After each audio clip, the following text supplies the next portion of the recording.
Aha. Yeah. Puntahan natin, Prof, itong isa sa pinaka ginagamit nilang talata na nagpapatunay daw na may naganap na pagtalikod. Aha. Unahin siguro muna natin to bago tayo pumunta dun sa dalawang aral ng demonyo. Dito sa gawa muna, brother. Dito sa Acts chapter 20:28 to 29. Ay, 2020, check ko nga, oo. 2029 and to 30. Ayan. So, okay, basa. Ayan, sige. Ako Alam magbabasa. kong Sige, sino ba? Ay, sige, ikaw na pala. Sige bro, ikaw na. Go, magaling ka magbasa eh. Alam kong pagkaalis ko'y... ulit. Alam kong pagkaalis ko'y magsisipasok ang mga mababangis na asong gubat at walang patawad nilang pupuksain ang kawan. Okay, verse 30.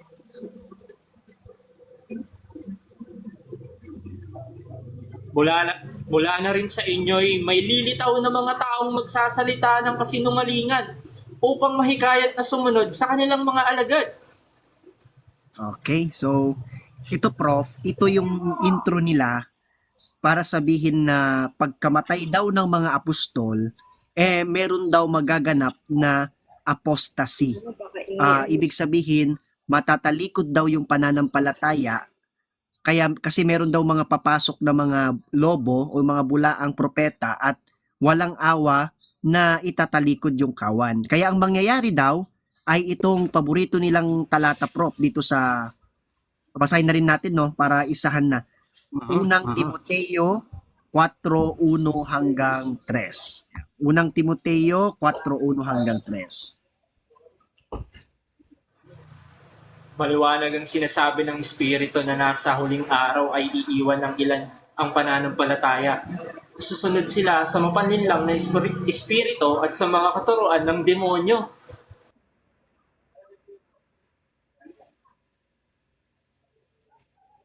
Verse 2. Ang mga katuroang ito ay pinalalaganap ng mga taong sinungaling at may mga manhid na budhi. Ipinagbabawal nila ang pag-aasawa at ilang uri ng pagkain, mga pagkain nilikha ng Diyos upang kainin may pasasalamat ng mga mananampalataya at nakakaunawa ng katotohanan. Okay, salamat kapatid. So, Brother Prof, ang kanilang argumento dito, since nakapasok na nga daw yung mga lobo sa iglesia, at ito daw ay kanilang itinalikod, kaya in return, yung buong iglesia natalikod at nagsisunod daw sila sa aral ng demonyo.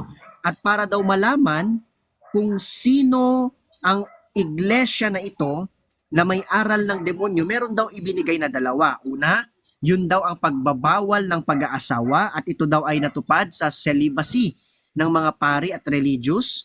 At pangalawa ay yung pagbabawal daw sa atin ay ang pagbabawal daw ng ilang uri ng pagkain, or sa Old English sabi nila meat dun sa Dewey Rheims, and ito daw ay natupad naman sa ating mga Katoliko tuwing Semana Santa, Biyernes Santo, pag tayo daw ay nag-aayuno or hindi kumakain ng karne, Prof. Oo nga. Alam mo dito sa talatang ito, talagang sensitibo ito sa kanila dahil talagang ipinupukol nila to sa Katoliko, brother, mga kapatid eh. Kasi sinasabi nila dun sa unang talata nitong unang Timoteo 4, yung yung may magsisitalikod. Pero balik mo nga dito, brother, meron akong gustong ipunto dito sa uno. Pakibalik mo nga ito sa uno. Kasi ang ipinapalabas sila dito, ang pinalalabas sila dito sa unang Timoteo 4:1 hanggang 3, yung dalawa lang. Yun lang ba ang standard ng aral ng demonyo na sinasabi nila?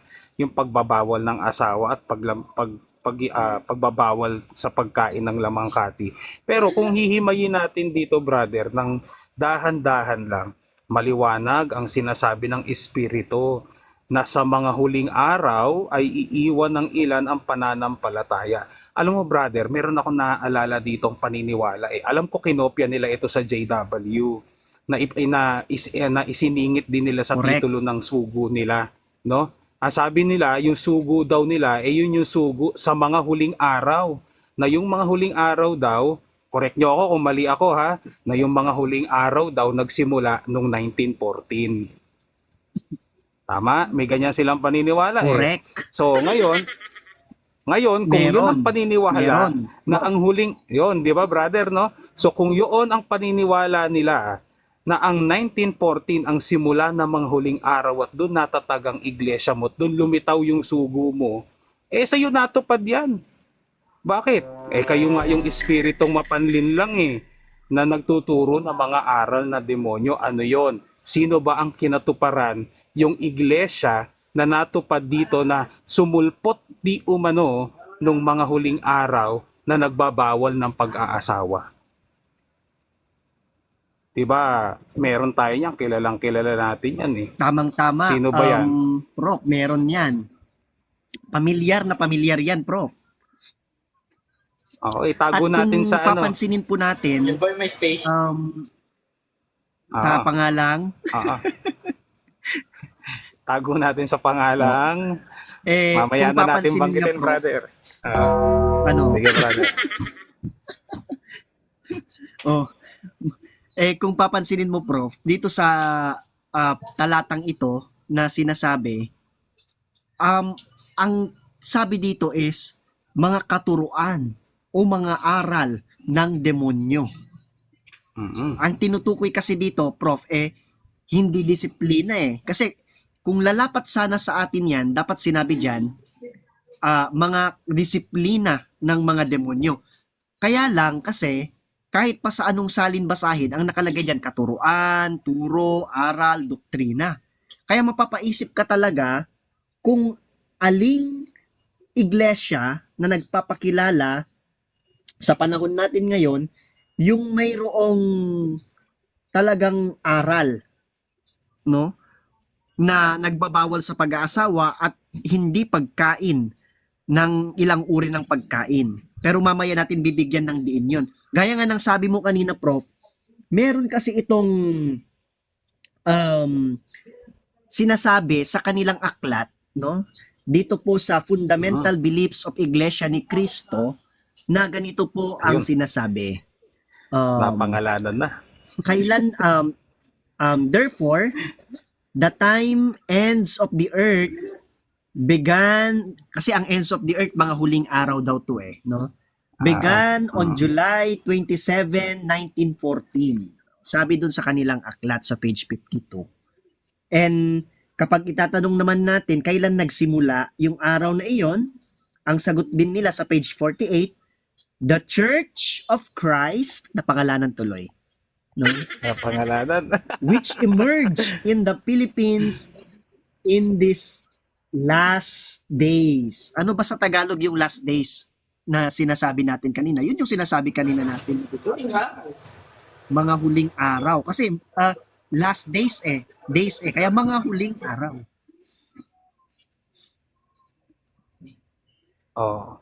Kaya makikita mo mismo, hindi na natin naman kailangan i-translate yung libro na ginagamit nila na pinablish mismo ng tagapamahala nila na sila mismo sila na mismo ang umamin na sila mismo yung kinatuparan yan. Bakit? Kasi nga yun mismo yung simula ng huling araw.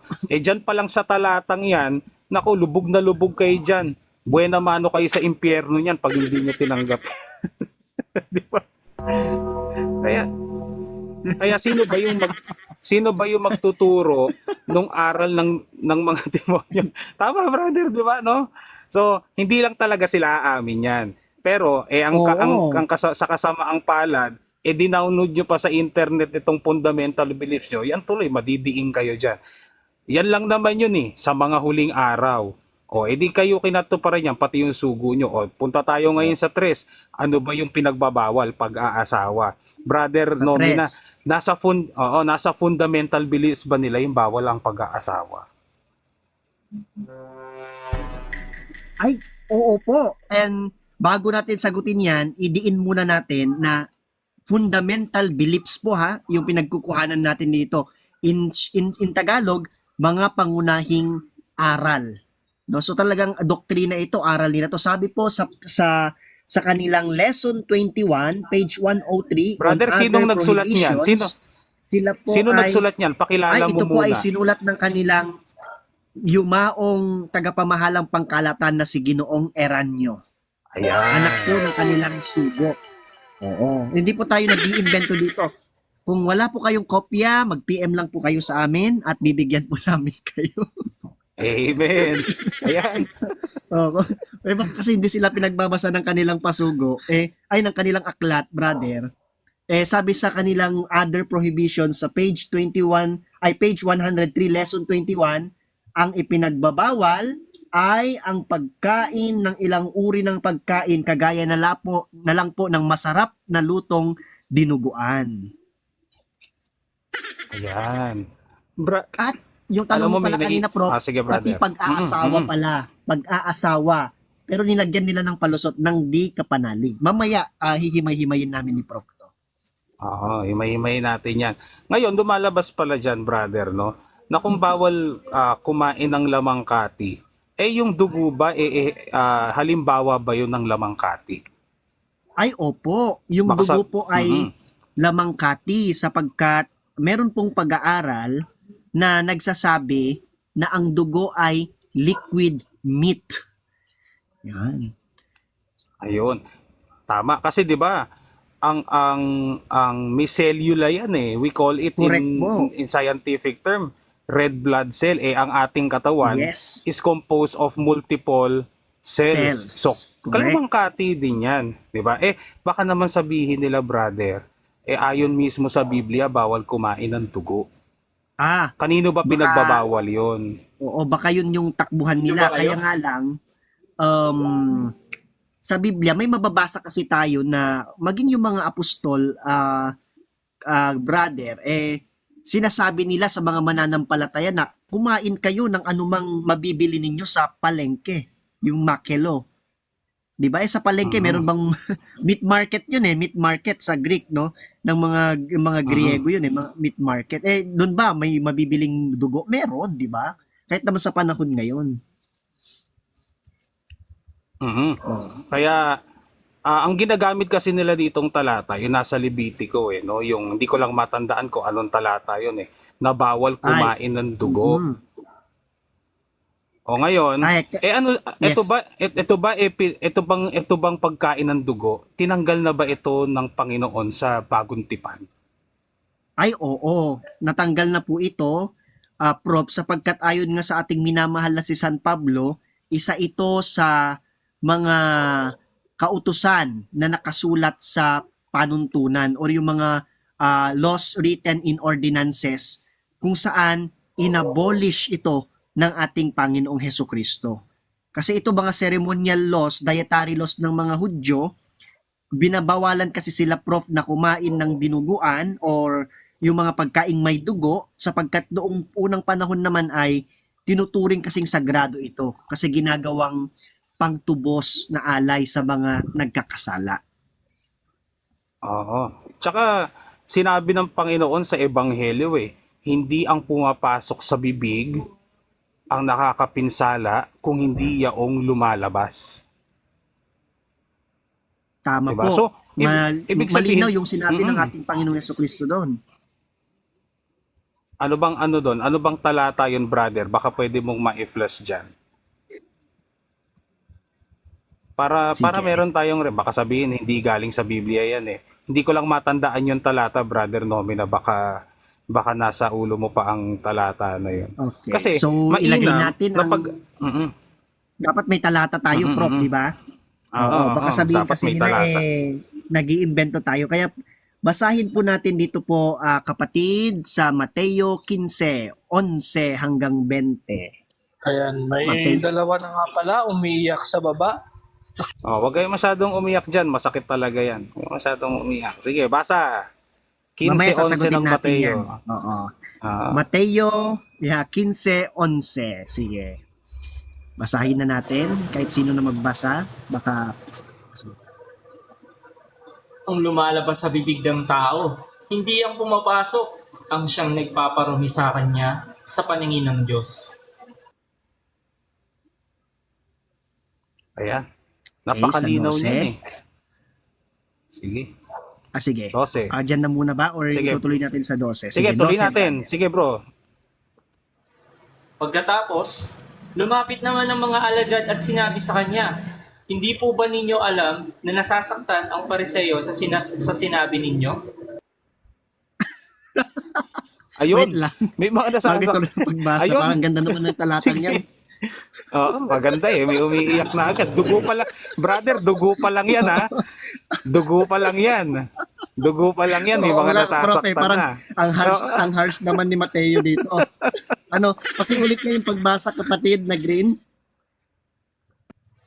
Pagkatapos, lumapit naman ng mga alagad at sinabi sa kanya, hindi po ba ninyo alam na nasasaktan ng mga Pariseo sa sinasabi ninyo?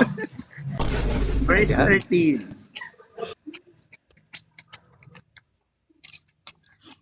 Next. Sumagot siya, ang bawat halamang hindi itinanim ng aking ama na nasa langit ay bubunutin. Okay. 14. Hayaan ninyo sila. Sila'y mga bulag na taga-akay ng mga bulag. At kapag bulag ang umakay sa kapwa bulag, pareho silang mahuhulog sa hukay. Ayun. Ayun. Ano ang sabi? Teka lang. Ano ang sabi sa mga Ayun. ayaw kumain ng dugo at naniniwalang may maruming pagkain? Pakiulit ng Ayan. pagbasa. Sabi? Hayaan ninyo sila. Sila'y mga bulag na taga-akay ng mga bulag. At kapag ang bulag ang umakay sa kapwa bulag, pareho silang mahuhulog sa hukay. Ayun. Nagpaakay kasi sila, prof Ah. sa bulag. Brother, sunod na paano talata, ba kapatid. namang kasing hindi mabubulag, hindi naman kumain ng 3 araw? Mauubusan ng dugo yun. Kulang ng protina maganda sana dinuguan din yung kinain, prof, kasi yung dinuguan sagana yan sa protina. Okay, sa verse Oo. 15, kapatid. Sinabi sa kanya ni Pedro, ipaliwanag nga po ninyo sa amin ang talinghagang ito. Okay. At sinabi ni Jesus, pati ba kayo'y wala ring pangunawa? Hindi ba ninyo nalalaman na anumang pumapasok sa bibig ay tumutuloy sa tiyan at pagkatapos ay idudumi? Okay. Ngunit ang lumalabas sa bibig ay nanggagaling sa puso, iyan ang nagpaparumi sa tao. Okay, stop muna dyan. Mamaya tuloy natin. Kaya nga, sabi, maraming mga bashers ang Katoliko kung ano-anong mga paninira, kasinungalingan ang ibinabato sa atin. Yun po ang nakakapagparumi sa mga tao, hindi po yung pagkain ng dinuguan. Di ba? Yung po mga pangbabalahura ninyo, pagsisinungaling ninyo sa paggamit ng mga referensya, paninira, sa tuwing kayo ay mamamahayag, yun po yung nakakapagparumi, hindi po ang pagkain ng dinuguan. Dinuguan. Next po. Malino naman yan, sa Mateo 15:18. Correct. Yung nanggagaling sa bibig mo, yung sinasabi mo na wala kang pag-aalinlangan kahit masama yung sinasabi mo. Naku po. Yan ang Sabi nga nagpaparumi nila, sa tao. mamaya sasagutin natin yung mga tanong at pilosopong argumento na bakit kako yung kumain daw ng dugo, yung mga surot, linta, lamok, mamaya sagutin natin yan. Okay. Sige, next na talata. Meron pa silang bro. I think meron Yes. pa silang ginagamit na dyan. Yung kung natatandaan nyo, meron argument na yung mga inaalay sa Diyos-Diyosan, pero I think luma na yun di ba? Ay, okay. Mamaya Oo. sasagutin natin lahat ng kanilang argumento, kapatid. Sasagutin natin yun, prof. Okay, so verse 19, kaibigang magistrate. Nako. Sapagkat sa puso nang gagaling ang masasamang kaisipan, pagpatay, pangangalo niya, pakikiapi, Pangangalo niya. pagnanakaw, pagiging saksi sa kasinungalingan at paninirang puri. Paninirang puri. 20. Ayan. Iyan ang nagpaparumi sa tao sa paningin ng Diyos. Hindi nagiging marumi ang isang tao kung siya man ay kumain ng hindi muna naguhugas ng kamay sa paraang naaayon sa minanang katuruan. Correct, no? So ibig sabihin hindi nakakaapekto sa kaligtasan ng isang tao ang pagkain, no? Ng dinuguan, kung may dugo or hindi, no? Hindi yan pumapatungkol sa mga kinakain natin, no? Gaya nga ng sinasabi ni San Pablo dito sa Romans 14:17, kapatid. Romans 14:17. Pakibasa natin. Baka sakaling maniwala sila dun sa sinasabi eh. Okay, pakibasa kapatid na Green. Sapagkat ang paghahari ng Diyos ay hindi tungkol sa pagkain o inumin. Ito ay tungkol sa katuwiran, kapayapaan at kagalakan na kaloob ng Espiritu Santo. Okay, so malinaw naman, Prof, na sinasabi na yung Kingdom of God ay hindi siya patungkol sa pagkain o inumin. No? Kaya hindi kaso yan kapag hindi ka kakain ng karne, no, kapag hindi ka kakain ng dinuguan, 'di ba? Kung tutuusin, no? Ewan ko ba itong mga to parang namumuhay pa sa Old Testament, Prof. Oo, hindi, brother, ganito lang yan. Kung hindi ka naman kasi kakain ng dugo na mababasa mo sa lumang tipan, dapat wag ka na rin kumain ng baboy. Kasi nandun din yun eh. Tama? Andun din yung Correct. bawal ang hipon. Nandun din pati yung taba, gatas, 'di ba? Oo. Oh, bawal yung hito, bawal din 'yon. May mga matatakaw sa hito na kakilala ko, ayaw sa dugo pero mahilig naman sa taba. Oh, 'di ba? Nako. Kaya kayo naha-high blood niyan. Ayaw nyo, puro kayo, kumbaga, balik tayo dun sa argument kanina na ipinupukol nila, na napag-uusapan lagi, tungkol doon sa aral ng demonyo na nakasulat Demonyo. sa Timoteo. Ngayon, base sa lahat ng nabasa nating talata, kanino ngayon natutupad yung sinasabi doon na bawal ang pagkain ng lamangkati?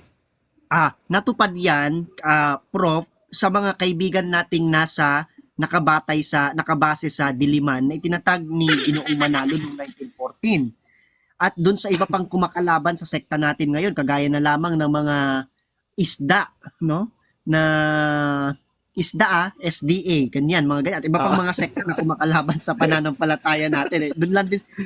Yung mga yan, magkakasing, kaliskis din yung mga yan, di ba?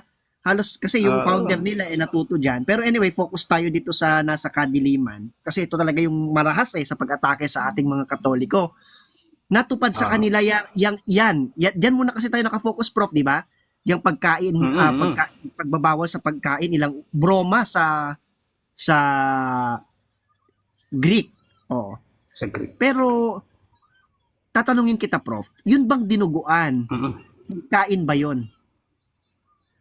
Yung tinuguan, masarap yun, brother, lalo pag piyesta. Oh, masarap pag piyesta, Sarap no? yun, bawal nyo.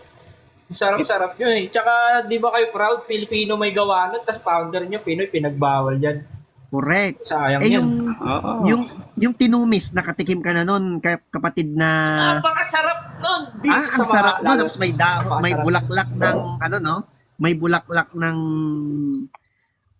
tamarind. Pero sabi kasi nila, pag daw kasi kumakain tayo ng may dugo, para daw tayong linta, surot, lamok, ganun daw, Prof. Yung argumento nila, very, very illogical. Kaya, ano masasabi mo? Bata lang yung nagano, parang bata lang yung nagsasabi ng gano'n. Alam mo, brother, ang masasabi ko, nakasulat yan sa sa Kawikaan 29:9. Pakibasa nyo nga yun. Okay, Yun lang, ito para sa kanila to. Oo. Kawikaan 29:9. Pakilagay kapatid sa Kawikaan 29:9. Ayan. Yan. Sabi Kapag inihabla ng mga may unawa ang isang taong mangmang, ito'y hahalakhak lang at lilikha ng kaguluhan. Ayan ang masasabi ko sa kanila. Kasi malinaw na kapag ang puno mo walang unawa sa Biblia, kita mo 100 taon na wala pa rin unawa hanggang ngayon. Wala Diba? pa rin unawa hanggang ngayon, kapatid. Tsaka Nakatalukbong. naaalala ko tuloy yung mga nakaraang usapan. Halatang halata mo, di maunawaan yung sinasabi. Kaya nga kapatid, di ba? Prof, Oo. sabi ko naman, bawal naman talaga ang pagkain ng dinuguan kung walang kasamang Puto. puto. Yan. Masakit. Oo. Masarap pa naman yan pag may puto, Oo. pag Baka gusto kasi sinasawsaw may mo puto. no. Hindi, tsaka brother, ang ano natin dito Oh, yes. yung pagkain kasi kahit saan ka naman pumunta, yung kakainin mong karne, may dugo pa rin yun. Kumakain ka ba ng Correct. Jollibee? Hindi naaalis. Oo. Yes. Kumakain ka ba ng Jollibee, Oh, yung Chicken di ba Joy. pag kinain mo yun? Pag kinain mo yun, Oo, merong mga itim-itim yun eh. Oh, Ay, may di ba palusot dugo sila yun? dyan, kapatid. May Ah. palusot sila dyan. Ang bawal daw kasing dugo, yun daw nabubuhos. Ah. Ganun din yun eh. Yun daw. Dugo pa rin Oo. yun. Pero ayaw nila ng Betamax. Nabubuhos ba yung Betamax? Tignan mo nga naman yung Oo. double, standard, no? Double standard eh. So, malinaw na sa kahit anong palusot, hindi talaga lulusot itong mga to na sa inyo natupad yung aral ng mga demonyo sa pagbabawal ng pagkain ng lamangkati. Kasi kami, ang iahabla nyo sa amin, Correct. bakit tuwing Biyernes Santo, hindi kayo kumakain? Hoy, hindi ganun yun. Pag-aayuno ang tawag doon. Kayo ba nag-aayuno kayo? Oo. Pakibasa nga Iutos natin, ng- bro. Sige, Oh, di- pakibasa nyo nga yung ano. Sige bro. Okay. Romans 14:21 muna. Yan. So, ano nga Kapatid, ba kasi- itong pag-aayuno na to? Ano ba yung kanyang Mhm. definition? Ayan, after ng verse.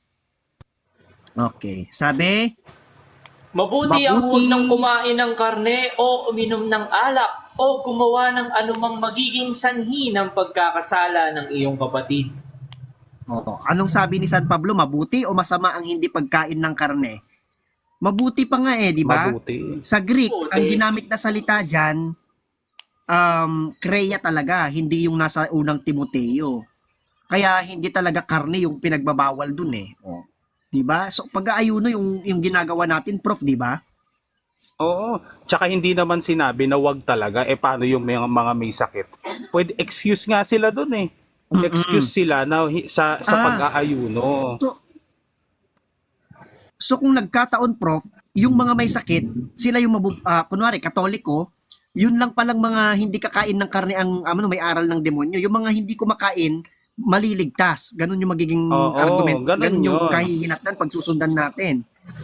Oo, Kasi kasi- yung mga buntis, yung mga mahihina, di ba, pwedeng kumain ng karne Tama, kasi kailangan ng karne, sustansya yan eh. Kaya nga yan nilinis ng Diyos. Naalala ko tuloy yung nakasulat sa sa Marcos 7:19. Paki-flash nyo nga yan. Yan, ito malinaw Okay, ito Marcos. Yan. Malinaw itong nakasulat dito sa Marcos 7:17. Ay, 19. Okay, balik 19. Yan. Sabi dyan, Sapagkat hindi naman yon pumapasok sa kanyang puso, kundi sa tiyan at pagkatapos ay idudumi. Sa ganitong paraan ay ipinahayag ni Jesus na ang lahat ng pagkain ay maaaring kainin. Napakalinaw, Ayun, lahat. malinaw. Lahat. Lahat ng pagkain ay maaaring kainin. Tanong ulit, sa mga matatalino na kayang sumagot nito, ang dinuguan ba pagkain? Sasabihin nila dyan, kapatid, Ayan yata yung ang tanong nila dinuguan kanina. daw ay sige, kapatid na Egong.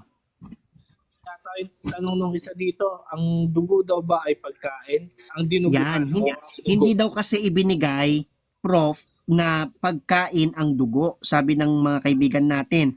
Halimbawa, kapag daw ba yung bakal, rerekaduhan mo, pagkain na daw ba yon? Ganun yung argument nila, di ba? Oo. Kaya nga sabi natin, Siyempre sige, prof. Siyempre by nature, ang bakal hindi naman talaga nakakain yan. Correct. Di ba? Pero ang dinuguan, pwede mong kainin yung dugo. Correct. At saka, Prof, kaya nga pinagbawal kainin kasi pwedeng makain. Di ba? Oo. I mean, nakakain siya.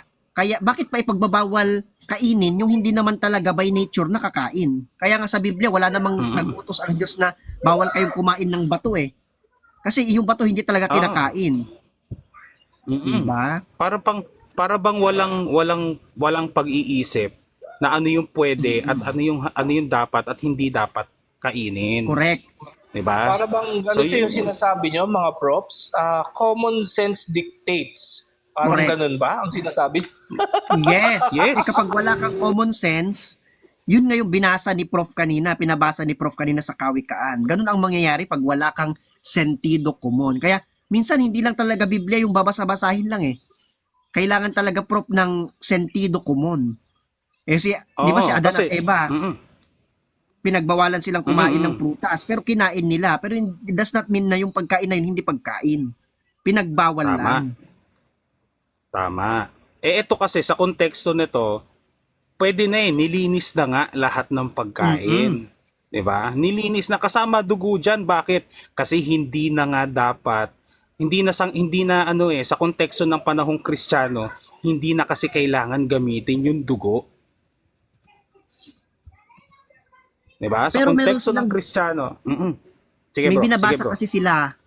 Kasi sabi mo, Prof, kontekstong Kristiyano. Paano yung mababasa daw dito sa Gawa 15:20, kapatid na magistrate? Gawa 15:20. Sige, pakibasa mo nga yan.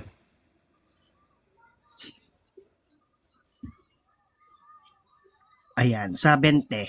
Yan, sa 20. Kasi may ginagamit silang mga talata.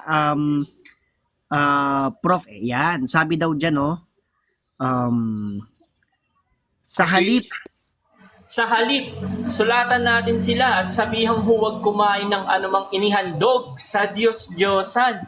Huwag makikiapid, huwag kakain ng hayop na binigti, at huwag kakain ng dugo. ayan. Yan kasi yung ginagamit nilang talata. At meron pa silang talata dyan din sa verse 29, kapatid na magistrate. Verse 29.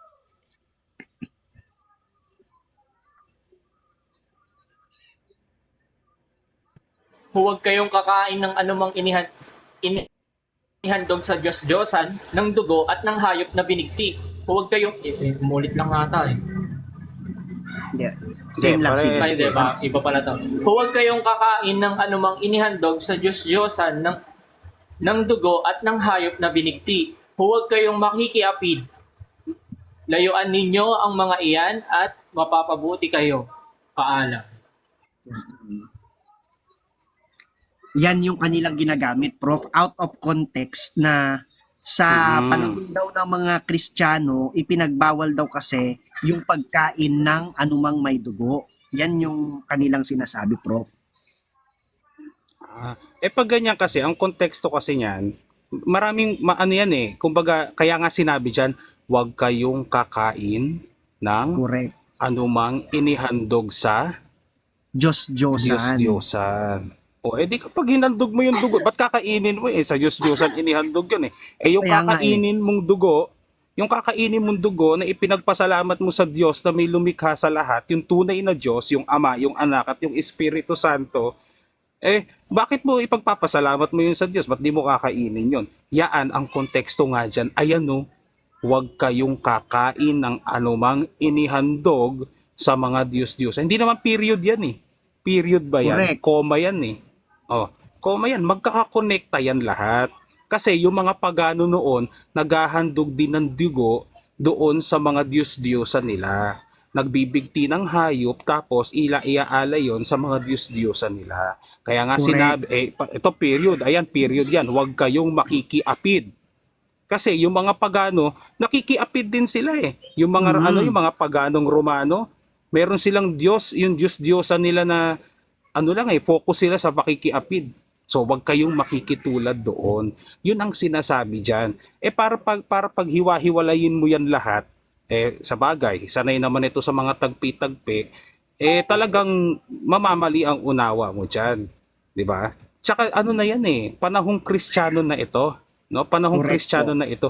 Diyos-diyusan yung tinutukoy dyan. So kayo, lulusot pa ba yan na bawal ang kumain ng dugo? Alam nga naman pagbanggain mo yung sinabi dito sa gawa, sa sinabi ng Panginoon, na lahat ng pagkain ay pwedeng kainin. Correct po. At saka isa pa, may mga kapatid kasi noon, Prof, 'di ba, na ka-convert lang, 'di ba?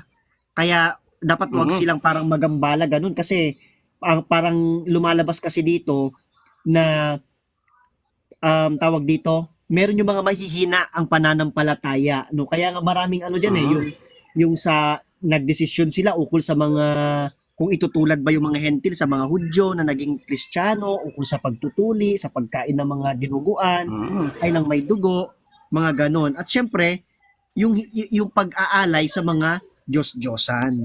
Oo. Pero, Prof, halimbawa,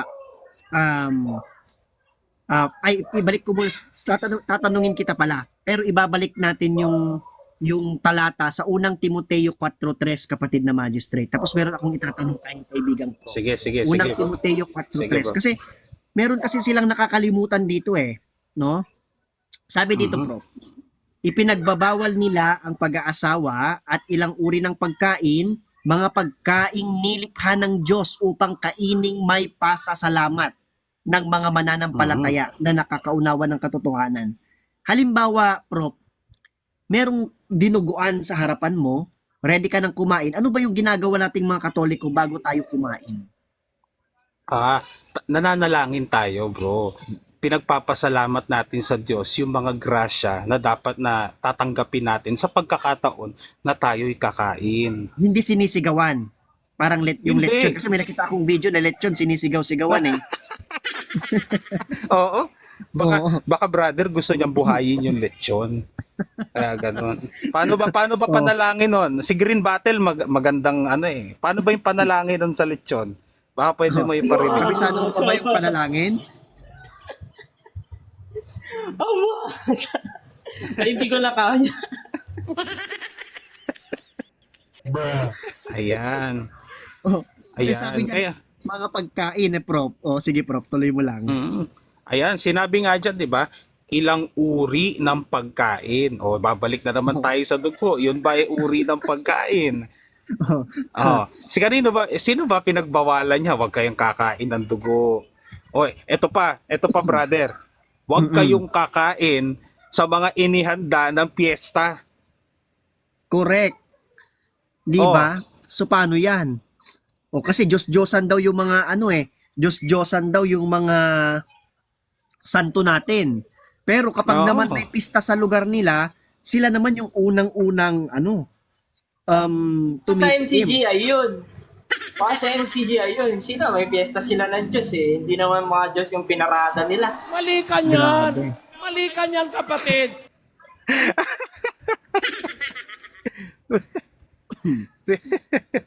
Ayun. Yun ang malinaw dyan.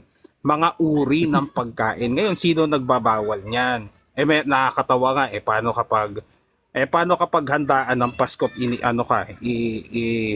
inimbita ka at makikain ka doon. Meron ako nakausap ganyan syempre makikikain kami, nakakahiya naman dun sa nag-alok sa amin kung hindi kami kakain.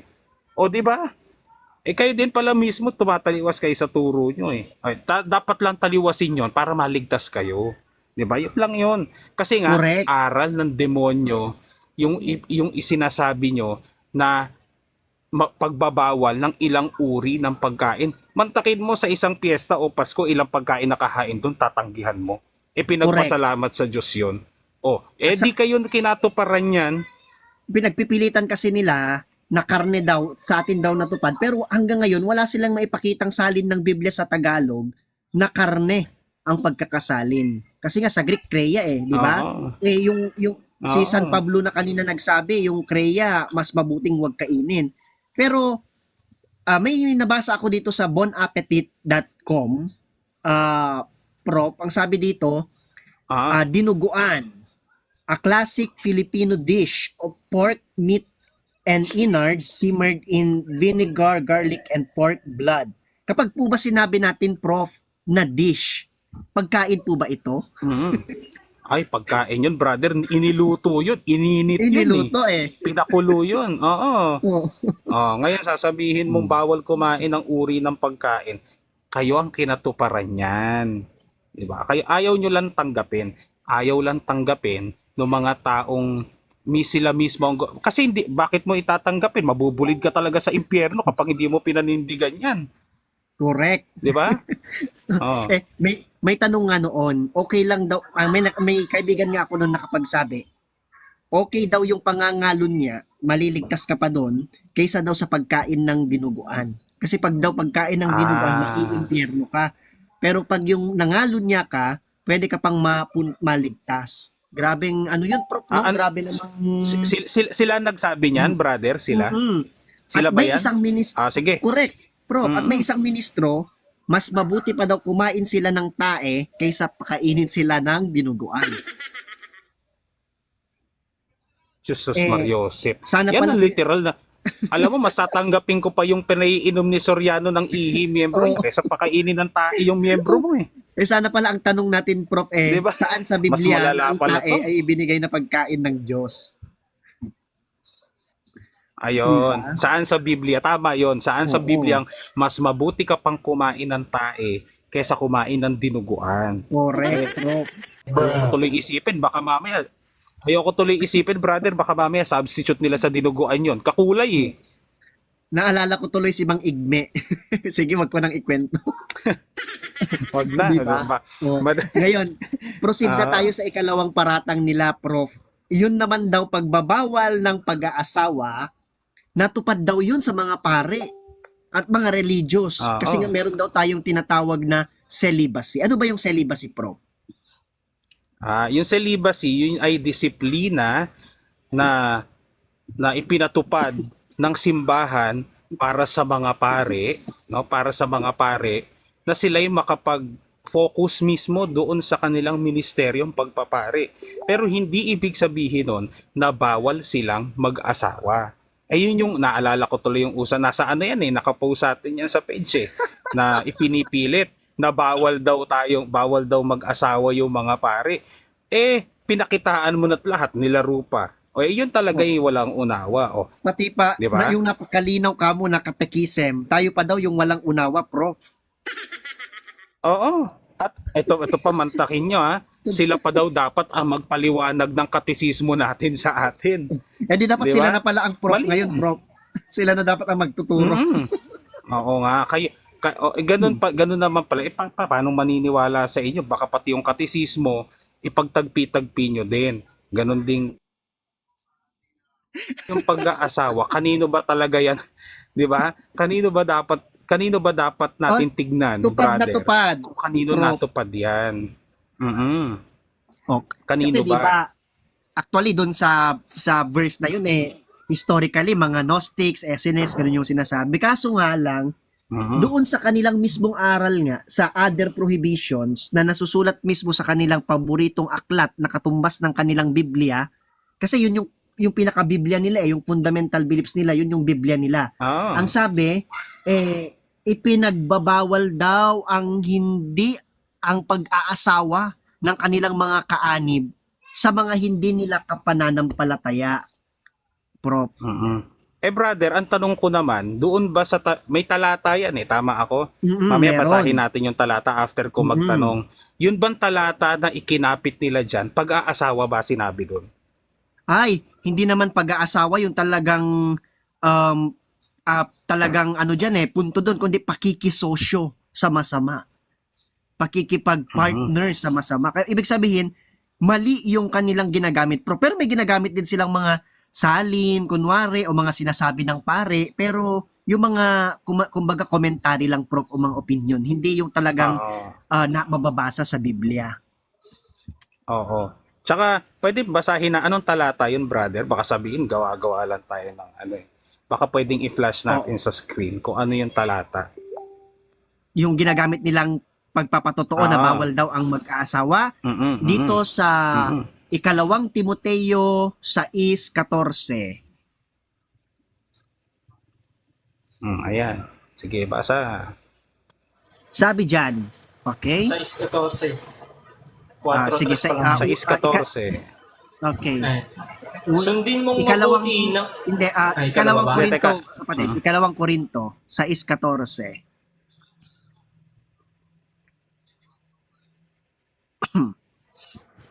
Huwag na kayong makipag-isa sa mga hindi sumasampalataya. Maaari bang magsama ang katwiran at ang kalikuan? O kaya ang liwanag at ang kadiliman? Okay. Hindi naman, ang sabi kasi dyan, huwag kayong makikipamatok o makipag-isa sa mga di sumasampalataya. Maaari bang magsama ang katwiran at ang kalikuan? O kaya ang liwanag at ang mga kadiliman? Kapag ba meron kang girlfriend na hindi sumasampalataya, siya ba ay nasa kalikuan na? Kalikuan na ba siya? Ay, Di ba? siguro naman hindi. Oo. Kasi kung kalikuan siya, bakit mo pa siya liligawan? Di ba, Pro? Bakit ka pa mag-i-initiate ng relasyon sa inyong dalawa? The mere fact na kahit hindi kayo kinasal at nagdalawa na kayo, kasi marami akong kakilala dyan ng mga INC 1914 na meron namang mga ka-live-in na mga hindi nila kapananampalataya. Kung susundan natin yung argumento nila at ilalapat natin dyan sa talata ng Biblia, pakikipag-isa pa rin yun. Lalo na yung Tama. mga may nangyayari pa sa kanila Kasi sabi ni San Pablo, kapag daw ikaw ay nakipag siping sa kalaguyo mo, no? Kasi 'di ba kapag ikinasal ang dalawang tao, nagiging isa silang laman. Tama, Prof? Oh. Tapos sinabi naman ni San Tama. Pablo kapag Tama daw yun. nakipag-isa ka din kahit sa hindi mo asawa, nagiging isa din kayo. Maraming mga kaibigan nating mga ganyan na may mga kasama din, no? Na mga kapatid natin. O kaya ay mga ibang pananampalataya. May mga kakilala ko diyan personally, 'di ba? Hindi naman sila magkapareho pero yung isa kasama sa iglesia nila, yung isa iba yung pananampalataya, pero nagsasama sila, may anak na sila. Iisa na sila doon, 'di ba? Kung susundan natin yung nasa strictly kung yung gusto nila. Tama. At saka ang ano dito, brother, ang sinasabi dito ni San Pablo, yung sinasabi diyang, maaari bang magsama ang katwiran at ang kalikuan? Ang ibig sabihin niyan, kunyari, tayong mga Katoliko, tayo ang tinatag ng Panginoon Jesucristo, na sa atin ang tunay na pananampalataya, tatanggapin mo ba yung pananampalataya o yung kalikuang paniniwala na si Kristo'y tao? Correct. 'Di ba? Oh. Yun ang hindi Yun dapat ang hindi mo pagsabahin. tatanggapin. Oo. Correct. Yun ang ibig sabihin niyan. Pero para di ibig sabihin pala nito, brother, hindi ko alam kung tama ang sasabihin ko dito, pero i-correct mo ako. Ang ibig sabihin pala dito, kapag pinatupad mo ito na hindi pag-aasawa na ayon sa kanilang paniniwala, linalabag mismo ni San Pablo yung sinabi ni Kristo na love your neighbor as you love yourself. Correct. At sa katunayan, meron tayong mababasa, Prof, explicitly na kahit sundan natin, sige, sundan natin yung sinabi nila, granting without accepting. Ganito naman ang sinasabi ni San Pablo dito sa unang Korinto, kapatid na magistrate, 7:12 hanggang 14. Ayan, basahin natin ha. Kasi ito, malinaw ito, kapatid, pakibasa, kapatid na Green. Sa iba naman, ito ang sinasabi ko. Ako ang nagsasabi at hindi ang Panginoon. Kung ang isang lalaking na mananampalataya ay may asawa, di mananampalataya, at nais nitong patuloy na makisama sa kanya, huwag niya itong hiwalayan. Okay, 13. Kung ang isang babaeng sumasampalataya ay may asawa, asawang di sumasampalataya at nais ng lalaking magpatuloy ng pakikisama sa kanya, huwag siyang makipaghiwalay. 14. Sapagkat ang lalaking hindi pa sumasampalataya ay nagiging katanggap-tanggap din sa Diyos sa pamamagitan ng kanyang asawa, at ang babaeng hindi pa sumasampalataya ay nagiging katanggap-tanggap sa Diyos sa pamamagitan ng kanyang asawa. Kung hindi gayon, ay magiging marumi sa paningin ng Diyos ang kanilang mga anak. Ngunit ang totoo, ang mga ito ay katanggap-tanggap sa Diyos. O, di ba? Napakalinaw. Ibig sabihin pala, kung susundan natin yung kanilang sinasabi, lalabag yon sa mismong sinabi ni San Pablo. Pero ang argumento kasi nila dyan, Prof, mga kapatid, yan daw, yung mag-asawa na daw. Yun daw sinasabi dun sa isang talata, mag-aasawa pa lang. Pero, oo, wala namang sinabi, di ba, Prof, na Wala. kung magiging present o future, basta ang sinabi, wag makikipag-iisahin.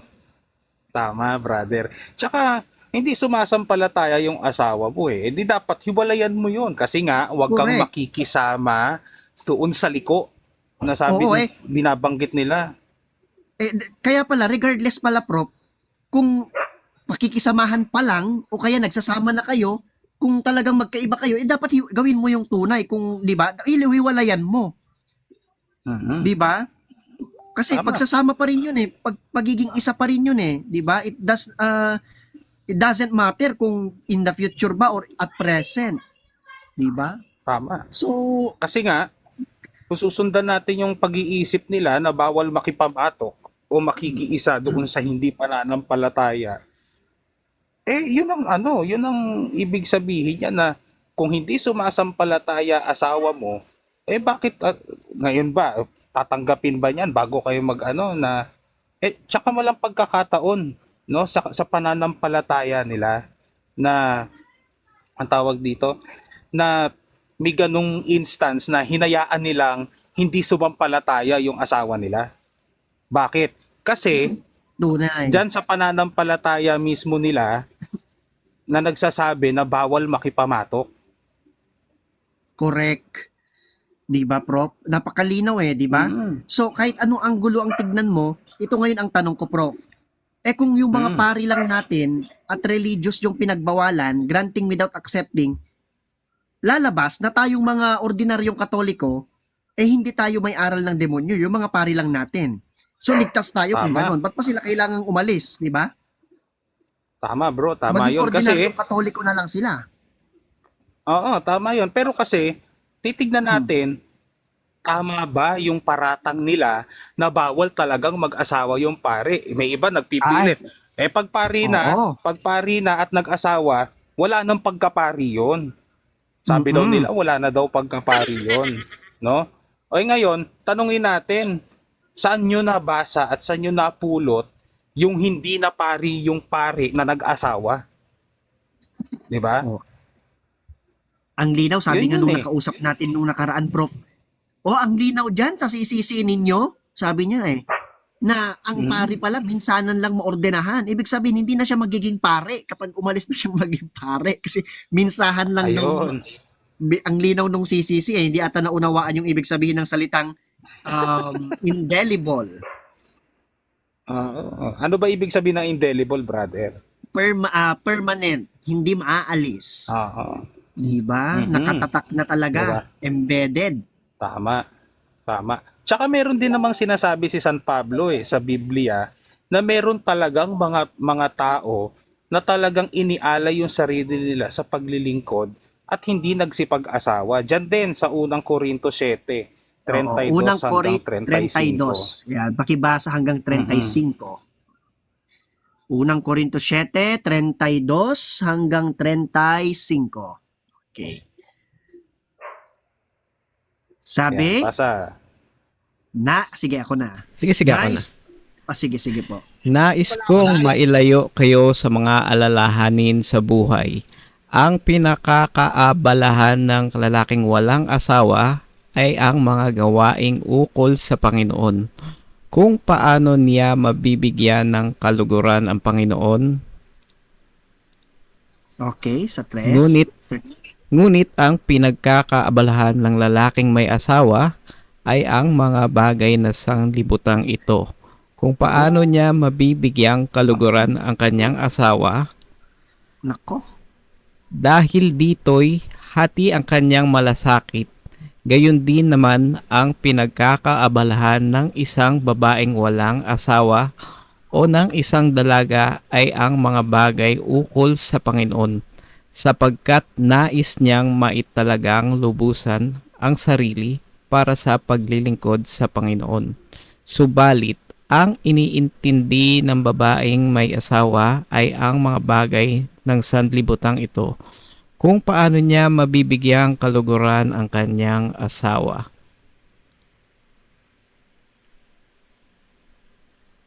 Hanggang 35 ba? Sige, yan. Tuloy. Sinasabi ko ito upang matulungan kayo, hindi ko kayo hinihigpitan. Ang nais ko'y maakay kayo sa maayos na pamumuhay at nang lubusan kayong makapaglingkod sa Panginoon. Ayan. So, nawala ata si Brother Nomina. Sige, tayo natin bumalik. Pero yan ang sinasabi ng Biblia ni San Pablo ukol doon sa mga tao na hindi nagsisipag-asawa para gumanap doon sa paglilingkod sa Panginoon. So, mayroon palang ganon. Mayroon palang sinasabi na may mga tao, may mga babae at lalaki na hindi nagsisipag-asawa dahil sa nakatuon sila sa kung ano yung dapat nilang gampanan na ukol sa Panginoon. Ang tawag dyan sa English, they consecrate themselves in their ministry. Nakafocus sila doon. Kung tutungkulan natin doon sa pagkakataon sa mga binasa natin na ang mga tao na may asawa ay nakafocus sa sanlibutan lang, ang lalabas niyan, may mga pastor, may mga ministro, may asawa, nakaukol sila dun sa mga bagay na hindi pang Panginoon. Pero hindi yun ang ibig niyang sabihin. 'Di ba? Nakafocus sila sa kung ano yung role nila bilang mag-asawa sa kanilang pamilya. Paano nila bubuhayin yung pamilya nila. Ngayon, sa pagkakataon na to, na inaaral natin na ayon mismo sa Biblia na merong mga talata na nagsasabi na may disiplina ng hindi pag-aasawa o yung sinasabi nating celibacy. Yan bang disiplina na yan ay hindi maaaring mabago? Maaari yan, 'di ba? Kasi may mga pari nga na may asawa. Yun nga lang, hindi na sila gumaganap ng tungkulin sa pagpapari. Ano ba ibig sabihin ng tungkulin? Yung ibig sabihin ng tungkulin, yun yung mga dapat nilang gampanan bilang pari. Bakit? Kasi nga may asawa na sila. No? Pero hindi ibig sabihin noon na hindi na sila pare. 'Di ba? Hindi na sila kumbaga natatanggal yung pagkapari nila. Hindi ganoon 'yon, hindi 'yon ang turo ng ating simbahan, 'di ba Brother Nomina? Hindi 'yon yung itinataguyod ng simbahang itinatag ni Kristo. Kaya nga yung mga pare, umaayon 'yon sa sinasabi ni San Pablo na yung mga walang asawa gumaganap ng mga bagay na ukol sa Panginoon. Ito Brother Nomina, maganda to. Sa 34, may binasa tayo kanina. Yung mga may asawa, gumaganap ng ukol sa mga bagay ng sanlibutang ito. Para dun sa mga kaibigan natin, ano ba ibig sabihin ng sanlibutan? Ang sanglibutan daw paganismo, demonyo, di ba? Yun daw yung makahulugan nila Yung mga nasa labas daw ng pananampalataya, mga hindi maliligtas, yan daw ang sanglibutan. At yan daw ay pinangungunahan ni Satanas. Oo, ibig sabihin pala, yung mga ministro may asawa, pinangungunahan ni Satanas yun. Kasi may asawa sila na gumaganap sa mga bagay ng sanlibutan ito. Nako. Correct. Kaya nga, diba? ang palatandaan diyan, niluluho nila yung kanilang mga asawa. Kalain mo, asawa nila, naka-Chanel lahat, di ba? May mga nagko-complain nga na inaalipin na yung mga asawa nila Parang yung mga nababasa mo sa telenovela, parang mga masters hindi lang yan, kapatid. Hindi lang si San Pablo ang nagsasabi. Meron din palang sinasabi ang Panginoong Hesukristo sa Mateo 19:12. Kasi 'di ba, sanglibutan ang focus nila. Halimbawa, kapag pare kasi natin 'yan, Prof, may misa, tapos biglang tumawag yung kapitbahay, manganganak na yung asawa, 'di ba? Mas sinong ipa-prioritize mo, yung misa o yung panganganak ng iyong asawa? 'Di ba? Tama. Make sense yung sinasabi ni San Pablo. Tama 'yon, bro, kasi isipin mo, 'di ba? Paano mo mai-focus yung ministeryo mo kung meron kang asawa? Kaya nga ang sabi ng simbahan, kung gusto mo mag-asawa, magpaalam ka. Eh, ang Correct. tanong doon, brother, pag ba ang isang pare na nag-asawa at na laicise o nasa kalagayang laiko ha, hindi siya laiko talaga, nasa kalagayang laiko. Pagpalagay natin, brother, nagmisa yung pari na yon. Pagpalagay lang natin, hindi naman natin sinabing magmimisa talaga siya. Pagpalagay nating nagmisa yung pari na yon, gumaganap ba siya nun bilang pari?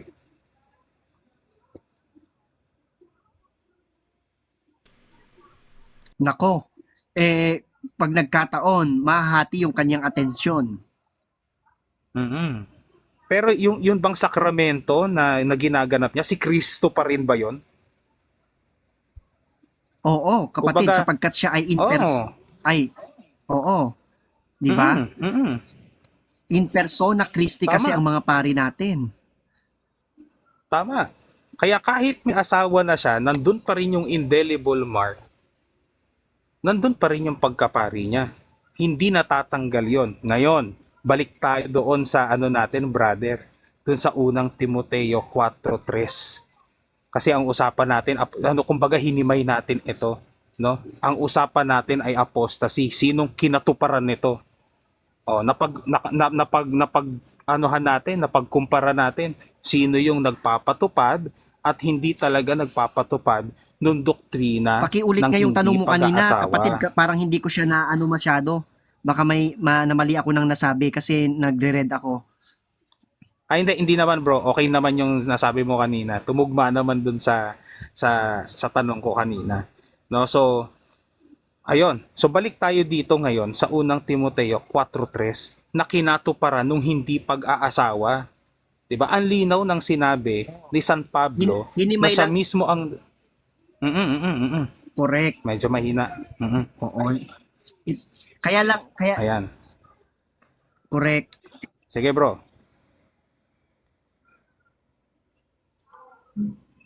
Mahina pala yung net ko. Sige, pagpatuloy mo lang, Prof, Okay. muna. Sige, yun.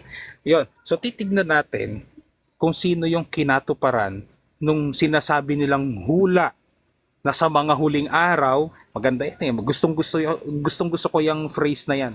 Sa mga huling araw, sino ang kinatuparan nung pagbabawal ng pag-aasawa at paglayo sa lamangkati? Malinaw naman kung sino ang kinatuparan yan. Sa panahon natin ngayon, merong Sila iglesyang mismo. nagtataguyod. Correct, malinaw. Oo. Sila mismo ang kinatuparan nung Lahat ng sinasabi kaanin. nilang hula. Tama. At saka kapag doktrina kasi yan, Prof, dapat sakop lahat ng membro, di ba? Tama. Hindi lang yung mga nasa ministeryo ang sakop, di ba? Kaibig sabihin, silang lahat, sakop yan eh, lahat ng kaanib nila pinagbabawalan. Maging yung mga nagmiministro, kapatid, yung mga nagmiministro habang nag-aaral sila, bawal silang mag-asawa. Kaya malinaw, Ibig sabihin, sila talaga napakalinaw yung na katuparan nung sinasabing yan. Tama. Na sila mismo yung kinatuparan nung lubusang pagtalikod na sinasabi nila na ipinupukol nila sa Iglesia Katolika. Meron pang isa, brother, may naalala kong talata eh. Ito, pupuntahan natin ito. Parang nag-bounce Ano yan, back brother? lang pala, no? Oo, Bounce sa back kanila mo talaga ulit. yun. Sa kanila talaga yun natupad. Tamaan. Ngayon, meron akong isang talatang ibibigay. Ito, nako, napaka-crucial nito. Ito, hindi nila to maitatanggi. Unang Juan 4:1. Unang Juan Sige, 4:1. Okay. Yan. Yan, sa unang Juan 4:1. Yan. Ayan. Mga minamahal, sabi Mga minamahal, wag huwag ninyong paniwalaan kaagad ang bawat nagsasabing nasa kanila ang espiritu. Sa halip, subukin muna ninyo sila upang malaman kung talagang mula sa Diyos ang espiritong nasa kanila, sapagkat marami pang huwad na propeta sa mundong ito. yan. Meron daw maraming huwad na propeta sa mundong ito. Ano kaya yung pinaggagawa ng mga huwad na propeta sa mundong ito na tinutukoy ni Juan dyan sa kanyang sulat. Tuloy, dos. Ito ang palatandaan ng mga espiritu ng Diyos nga ang nasa kanila. Kung ipinapahayag nila na si Heso Kristo ay naging tao. Pag sinabing si Heso Kristo ay naging tao, Brother Nomina, anong ibig sabihin nun? Ibig sabihin, hindi siya tao bago naging tao. Tama. Hindi siya Parang nagsimula ano yan eh, bilang parang- tao lang. Tama yun, brother. Ibig sabihin, meron siyang kalagayan bago siya naging tao. Tama? Correct. Merong isang kalagayan Ayun. siya bago siya naging tao. Ganon. Ayan. So ngayon, ano naman ang sinasabi ni Juan? Tutuloy tayo sa 3. Doon sa mga taong hindi nagpapahayag na si Kristo ay naging tao. Tuloy sa 3. Tuloy. Kung hindi gayon ng kanilang pinapahayag tungkol kay Jesus, hindi mula sa Diyos ang espiritong nasa kanila. Ang espiritu ng Antikristo ang nasa kanila. Nasabi na sa inyong ito'y darating at ngayon nga'y nasa daigdig na. Nako, nasa daigdig na daw. Ayan. Nasa daigdig na nga talaga. Nako, napakalinaw ng sinabi ni Juan. Oo. Na yun palang mga tao mismo, Brother Nomina, na yung hindi nagpapahayag, sulat ng sinabi ni Juan, kung hindi gayon ang kanilang ipinapahayag tungkol kay Jesus, na si Jesus ay naging tao, hindi mula sa Diyos ang espiritong nasa kanila, ang espiritu ng Antikristo ang nasa kanila Correct. mismo. Prof, at meron pang isang palatandaan bukod sa pag-deny nila na si Kristo ay naging tao. At dyan pa rin sa sulat ni San Juan, dyan sa unang Juan 2:18 hanggang 19. Unang Juan 2:18, kapatid na magistrate. Ayan, habang hinahanap po yung verse, acknowledging the presence of our future speaker as well, Bro 2S Petrus. Hello, Brother 2S. Yan. Kung Petro Etso. Sa introduction, salamat. Ayan, mga anak, ito na ang huling panahon. Tulad ng inyong narinig, darating ang Antikristo. Ngayon nga ay marami nang lumilitaw na mga Antikristo, kaya't alam nating malapit na ang wakas. Sa 19. Kahit na sila ay mga dati nating kasamahan, ang mga taong iyon ay hindi natin tunay na kasama sapagkat kung sila ay tunay na atin, nananatili sana silang kasama natin. Ngunit umalis sila, kaya't maliwanag na silang lahat ay hindi tunay na atin. Okay. So, ito palang mga sinasabi ni Prof kanina ng mga Antikristo na hindi naniniwala na ang Panginoong Jesucristo ay naging tao, kasi nga paniniwala nila si Kristo tao na agad, nagsimulang tao dito, hindi naging tao. Sila din pala'y mga Antikristong narito na sa daigdig na ito at sila'y dati nating mga kasamahan na nagsilabas sa atin upang mahayag na sila talaga ay hindi tunay na sa atin, Pro. Ang linaw, no? Ayan. Malinaw dyan, bro. Ngayon, i-connect natin dyan yung sinasabi nilang pagtalikod. Kasi, di ba, inaamin nila na tayo ang may apostolic succession. Ito, bago, Tama, tayo. i-connect na natin, Prof. Sige, tuloy mo muna yan bago itong talatang next. Ayun, sige. Inaamin mismo nila, may record tayo niyan, nakapost yan, na tayo ang may apostolic succession. Hindi tunay na natalikod yung iglesia kung hindi merong mga taong tumalikod. Correct. May mga tumalikod at meron ding mga nagtaguyod or nagpatuloy ng tunay na aral. Ibig sabihin mga bro, introduction pa lang yung kanina? Introduction pa lang yun. In-establish lang namin ni Prof yung thesis. Oo, yung thesis kung sino ba talaga. Simula pa lang to ng pagbabanat ng talata. Ito na pala. Wala pa tayo sa kalahati. Oo, wala pa tayo sa kalahati. Alas 8 pa lang eh. Sige bro, tuloy mo. Kaya dagdagan na natin, Prof. Meron daw mga lilitaw din na bula ang propeta. Dagdagan pa natin yung, kumbaga, Prof, palatandaan. Kapatid na magistrate, dalhin mo nga kami sa Mateo 24:3 muna hanggang 8. Ay hanggang 13, pero dyan sa 3 muna, sabi dyan. Noon, si Jesus ay nasa bundok ng mga olibo. Habang siya ay nakaupo roon, palihim siyang tinanong ng kanyang mga alagad, "Kailan po ba mangyayari ang mga sinasabi ninyo? Ano po ang magiging palatandaan ng inyong muling pagparito at ng katapusan ng mundo?" Okay, 4. Sumagot si Jesus, "Mag-ingat kayo upang hindi kayo maligaw ni inuman. Maraming paparito sa pangalan ko at magpapanggap na sila ang Kristo at marami silang maililigaw. Okay, sa S. Makakarinig kayo ng mga labanan at makakabalita ng mga digmaan sa Ayan iba't na, ayan ibang na, bro. dako. Ngunit huwag kayong mabahala dahil talagang mangyayari ang mga iyon. Bagamat hindi pa iyon ang katapusan ng mundo." Pagpalagay natin, World War I yan ha. Next talata. Maglalaban-laban ang mga bansa at gayon din ang mga kaharian. Magkakaroon ng taggutom at lilindol sa maraming lugar. Taggutom daw. Kapag kasi nagkulong ka sa kwarto ng 3 araw, talagang magtataggutom. Sige, next na talata. Ang lahat ng mga ito ay pasimula pa lamang ng Pasimula mga pa lang. paghihirap na tulad sa isang babaeng nanganganak. Ibig sabihin, World War I talaga, no? Kasi pasimula pa lang. Sige, next pa na talata. Sa mga panahong iyon, kapopootan kayong lahat dahil sa inyong pagsunod sa akin. Isasakdal kayo upang pahirapan at patayin. Okay, next. Parang si Ignacio di ba? Pinahirapan, pinatay Sige, next. At dahil dito ay marami ang tatalikod sa kanilang pananampalataya.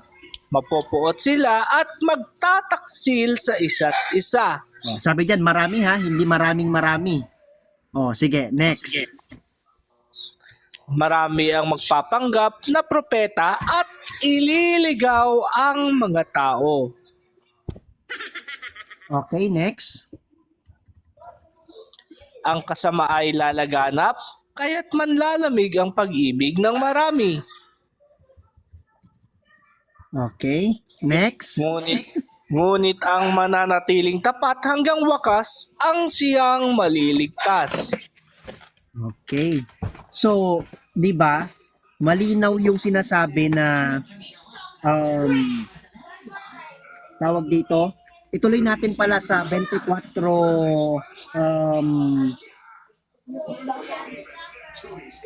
23.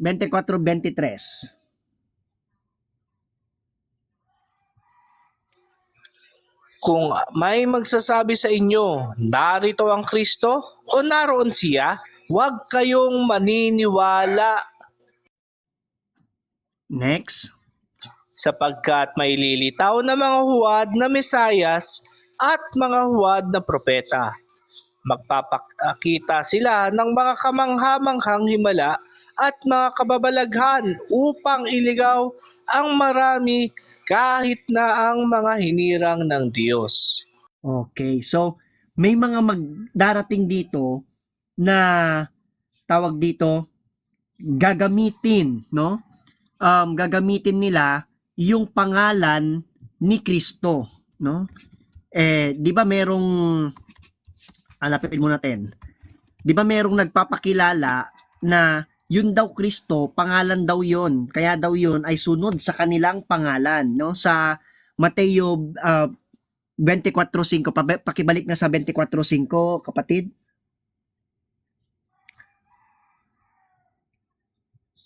Ayan, 'di ba? So, sige, pakibasa ulit, kapatid. Maraming paparito sa pangalan ko at magpapanggap na sila ang Kristo at marami rin silang ililigaw.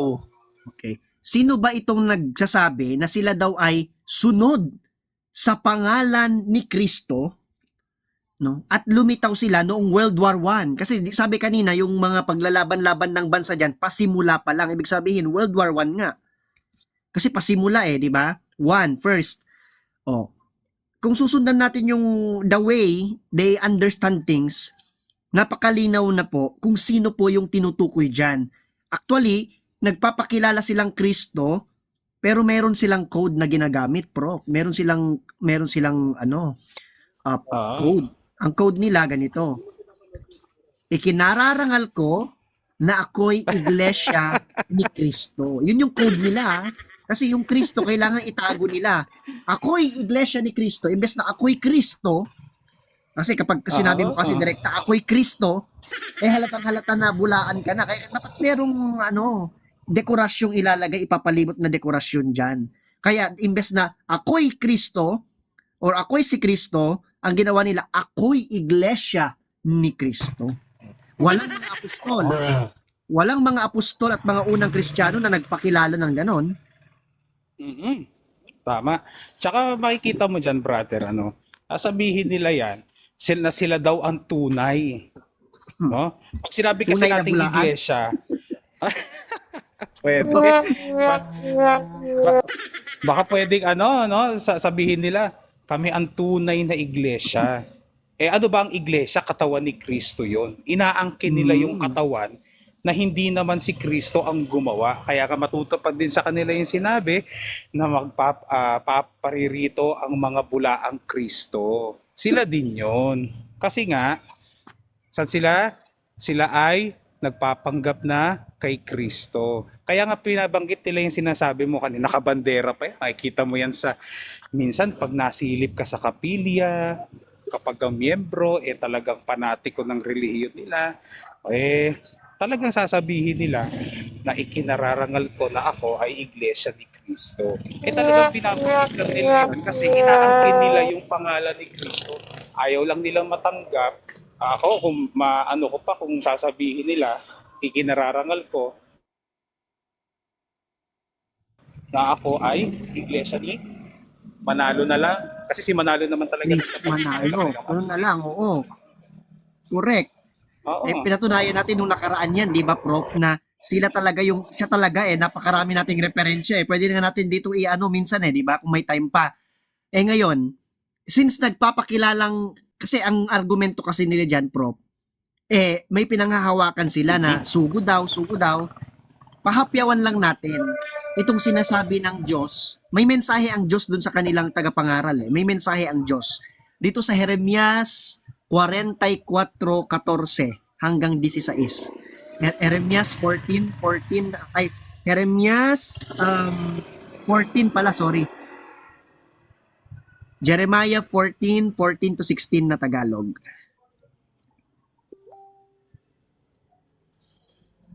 Yeah. Subalit, ganito ang sagot ni Yahweh. Pawang kasinungalingan ang sinasabi ng mga propetang iyan. Hindi ko sila sinugo, inutusan o kinausap man. Ang mga pangitaing kanilang sinasabi sa inyo ay hindi galing sa akin, kundi pawang kathang isip lamang nila. Naku, dulot, brother, baka dulot yan ng hindi pagkain ng 3 araw. Hindi pagkain ng 3 araw, Prof? Oo. Sabi kanina sa 24 ng Mateo, Prof, darating daw ang taggutom. Kailan? Sabi ko, paano hindi magugutom? Nagkulong ka ng 3 araw. Walang kain, walang inom, di ba? Oo.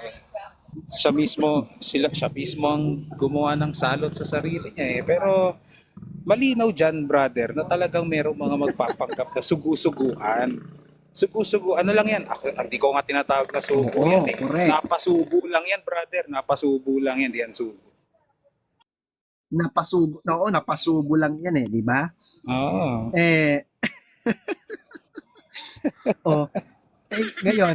Ngayon, Prof, since apostasy na yung paksa natin, patunayan naman natin sa kanila na hindi matatalikod yung iglesia na itinatag ng ating Panginoong Hesus Kristo.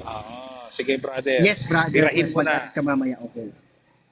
Okay. Brad, birahin mo na, brother. Unahin na natin yung mismong paborito nilang talata. Oo. Unahin na natin yung paborito nilang talata sa 20:28 muna. 20:28 muna ng gawa, brother. Diyan tayo mag-start kasi paborito nilang talata yan. Saka yung susunod na talata, paborito din nila. Pero yung mga sumunod na talata, hindi na nila binasa. Maling salin. Oo. Sabi dyan, Ingatan ninyo ang inyong sarili at ang buong kawan, sapagkat sila ay inilagay ng Espiritu Santo sa inyong pag-iingat. Pangalagaan ninyo ang iglesia ng Diyos na kanyang tinubo sa pamamagitan ng dugo ng kanyang anak. okay, next. Sa 29. Yan, paborito nila, 29, ha? Alam kong pagkaalis ko ay magsisipasok ang mga mababangis na asong gubat at walang patawad nilang pupuksain ang kawan. Okay, next. Mula na rin sa inyo'y may lilitaw na mga taong magsasalita ng kasinungalingan upang mahikayat na sumunod sa kanilang mga alagad. Okay. Sabi nila, yung mga obispo natin yan, sige, given, kasi ang kahulugan ng salitang ginamit dyan na mahihikayat, upang mahikayat, to take away sa Greek, apospan, di ba? Apostatize, no? Or apostasy, is that someone na nanggaling sa loob, na umalis, tapos babalik siya, tapos tatangayin yung mga taong nasa loob. Sino ba ang ganun na dating nasa loob, tapos umalis, tapos nagbalik, para tangayin palabas ulit yung mga nasa loob. No, ayon mismo sa context ng Greek word na ginamit diyan, apospan, kilalang-kilala natin yung taong 'yan. Pero hanggang diyan na lang sila, Prof. Ayaw nilang basahin yung next na talata. Okay, sa 31. Kaya't mag-ingat kayo, alalahanin ninyong tinuruan ko kayo araw at gabi sa loob ng 3 taon. At maraming luha ang pinuhunan ko. So masasayang pala yung pagtuturo at pagsusunog kilay ni Pablo na nagturo sa kanila kung matatalikod lang pag alis niya. At 32. At ngayoy, itinatagubilin ko sa kayo sa Diyos at sa kanyang salitang nagpapahayag ng kanyang kagandahang loob. Ito ang makakapagpatibay sa inyo at makakapagbigay ng mga pagpapalang inilaan sa lahat ng kanyang mga ginawang banal. Ayun. 'Di ba? Sabi ni Saint Paul, ipinanalangin niya sila, itinagubilin pa sila sa Diyos na at sa kanyang salita na makakapagbigay sa kanila ng pagpapatibay, na makakapagpatibay sa kanila at makakapagbigay sa kanila ng pagpapala. Matatalikod ba sila diyan? Diba? Diyan mismo sa talata, kahit wala na pala tayong gamiting ibang talata, hindi talaga matatalikod yung iglesia. Bagkus, yung mga diniscuss namin ni Prof kanina, ay bababa ata si Prof. Sige, baka may gagawin lang siguro. Patunay na wala talagang pagtalikod, bagkus sila yung tinamaan ng pagtalikod. Okay? So, basahin din natin, kapatid, kasi simula't simula pa lang meron ng hula dyan. Sa Daniel 2:44.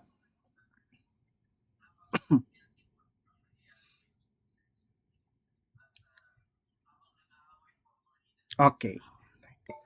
Sa panahon ng mga haring iyon, ang Diyos sa kalangitan ay maglalatag ng isang kahariang hindi maibabagsak kailanman, di masasakop ni numan. Dudurugin nito ang ganap na wawasakin ang iba pang kaharian at mananatili ito magpakailanman.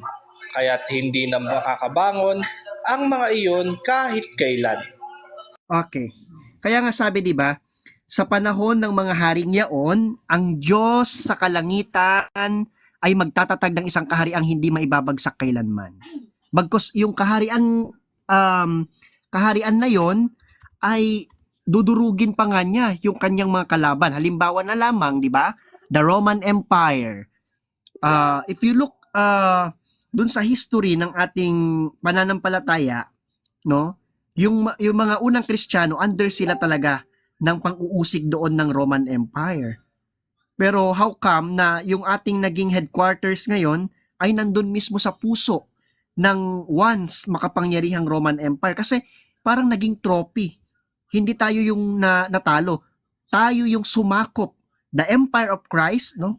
Christus vincit, Christus regnat, Christus imperat, di ba? Sinakop niya. He is the conqueror, no? He is the true emperor, no? Yung Roman Empire, walang laban yan sa tunay na imperyo ng Diyos na ang kapangyarihan ay ay mula sa langit, no? Ang kanyang kaharian ay hindi dito galing sa lupa, no, di ba? So napakalinaw na hindi talaga matatalikod yung pananampalataya, no? Kasi dudurugin mismo nung iglesia yung kalaban niya. And given, halimbawa, 'di ba? Given na pumasok Prof and brothers yung mga lobo sa loob ng iglesia, ano ba yung nananahan sa loob ng Santa Iglesia? Basahin nga natin, kapatid na magistrate, doon sa John chapter 14, verse 26. Ay, John chapter, yes, correct, John. Okay. Ngunit ang tagapagtanggol, ang Espiritu Santo na isusugo ng Ama sa pangalan ko, ang siyang magtuturo sa inyo ng lahat ng bagay at magpapaalala ng lahat ng sinabi ko sa inyo. Okay, 15:16.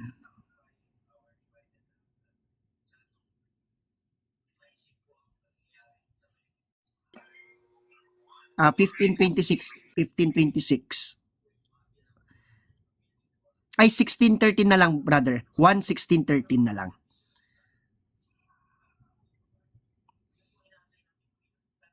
Okay.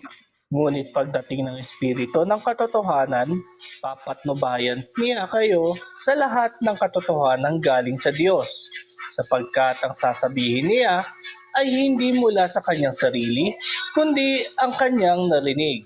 At ipapahayag niya sa inyo ang mga mangyayari sa hinaharap.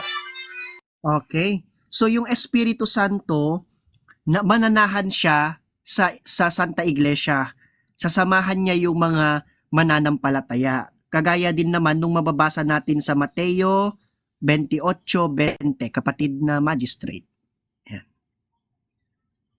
Habang hinintay natin si Prof. Ayan, Mateo 28:20. Turuan niyo silang sumunod sa lahat ng inuutos ko sa inyo. Tandaan ninyo, ako'y laging kasama ninyo hanggang sa katapusan ng panahon. Laging kasama. Ibig sabihin, there is never a time na nagsis ang Panginoong Yesukristo sa pagsama sa kanyang iglesia at sa mga mananampalataya. Ngayon, ito yung premise. Kanina, binasa ni Brother Egong na ang Espiritu Santo nananahan sa loob ng iglesia. Ngayon, si Kristo nasa loob din ng iglesia. Nung pumasok yung mga lobo sa loob ng iglesia para kunin yung mga sumasampalataya, syempre, magkabaliktad yung mga yan, mabubuti at masasama. Ang mangyayari dyan, maglalaban. Maglalaban yung dalawa, no? Na tawag dito, puwersa. Kasi yung mga lobo masasama, yung Espiritu Santo at ang Panginoong Yesukristo ay mabuti. Sino ang mananalo? Sino ang mananalo? No?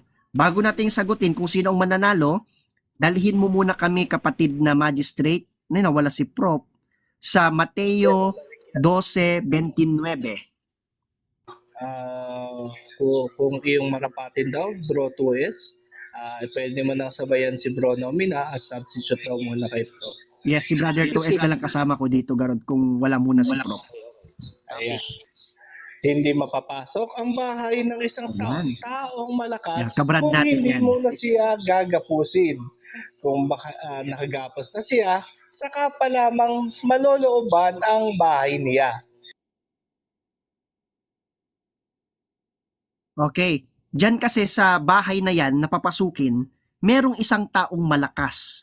Yung taong malakas, syempre, siya yung may-ari ng bahay. Kaya bago mapasok yung bahay na yon, kailangan munang talunin nila at igapos nila yung may-ari ng bahay. Tanong, sino ang may-ari ng bahay at ano ang kahulugan ng bahay? Unang Timoteo 3:15.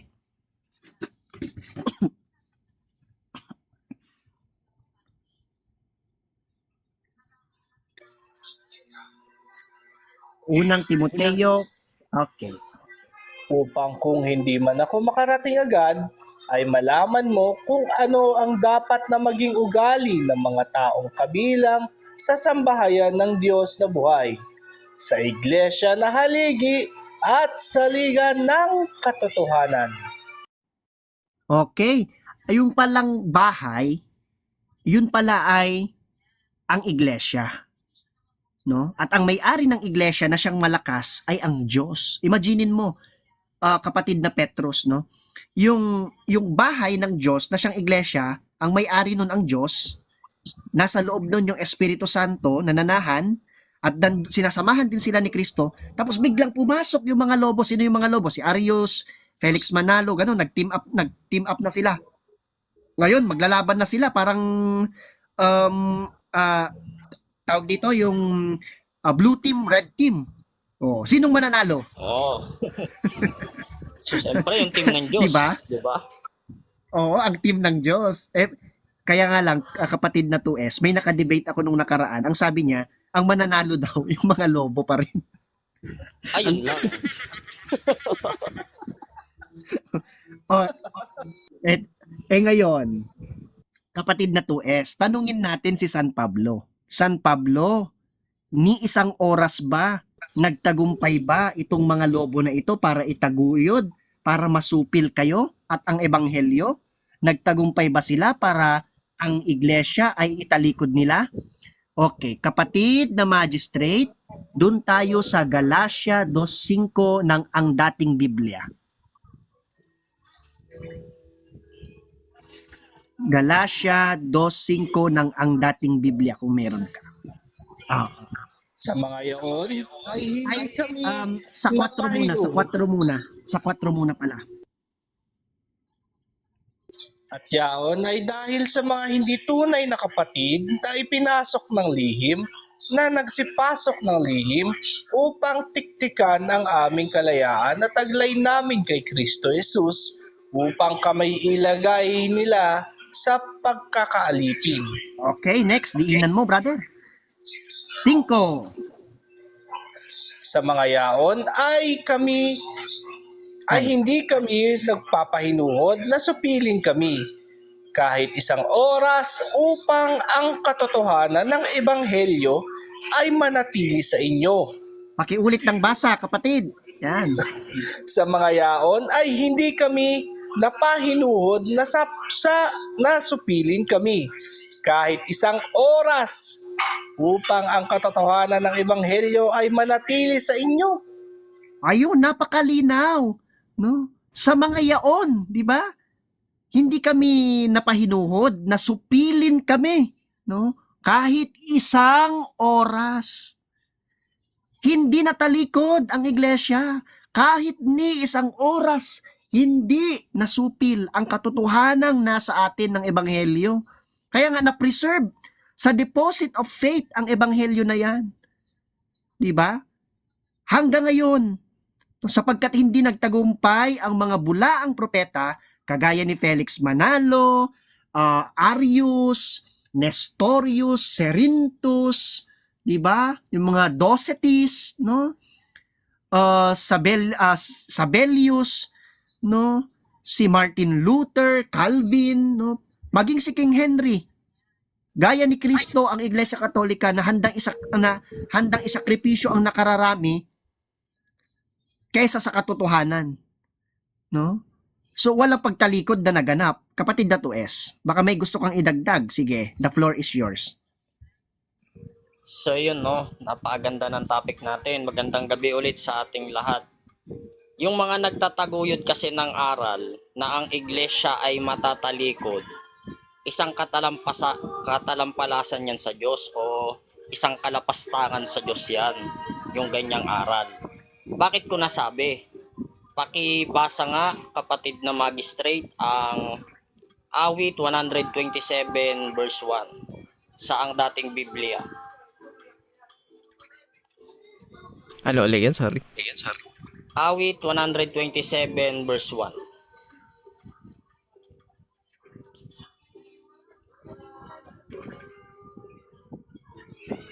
Ibang itayo ng Panginoon ang bahay, walang kabuluhang nagsisigawa ang nagtatayo. Malibang ingatan ng Panginoon ang bayan, walang kabuluhang gumigising ang pantay. Ayun, napakalinaw po mga kaibigan, mga kapatid. Sinasabi rito sa banal na kasulatan na malibang itayo ng Panginoon ang bahay, wala ng kabuluhan kung ikaw ay magtatayo pa ng panibago. At malibang ingatan ng Panginoon ang bahay, kahit anong pag-iingat ng tao gawin ng tao, ay wala ng kabuluhan iyon. Ibig sabihin, ang Panginoong Diyos ang nag-iingat ng bahay na siya ang nagtayo. Kaya ang mga nagtataguyod ng aral na ang iglesia ay natalikod, isang kalapastangan yan sa kakayanan ng Diyos. Dahil Diyos ang nag-iingat ng kanyang itinayong bahay. Tapos sasabihin, matatalikod. Diba, Uncle Nomena? Napaka-illogical Uncle. naman ng mga ganun tao. So yun. Baka kasi sabihin nila, ano bang uri ng tagapagtayo ng bahay ang Diyos, kapatid na 2S? Siya ba ay mangmang na ang itatayo ay matatalikod o siya ay matalino?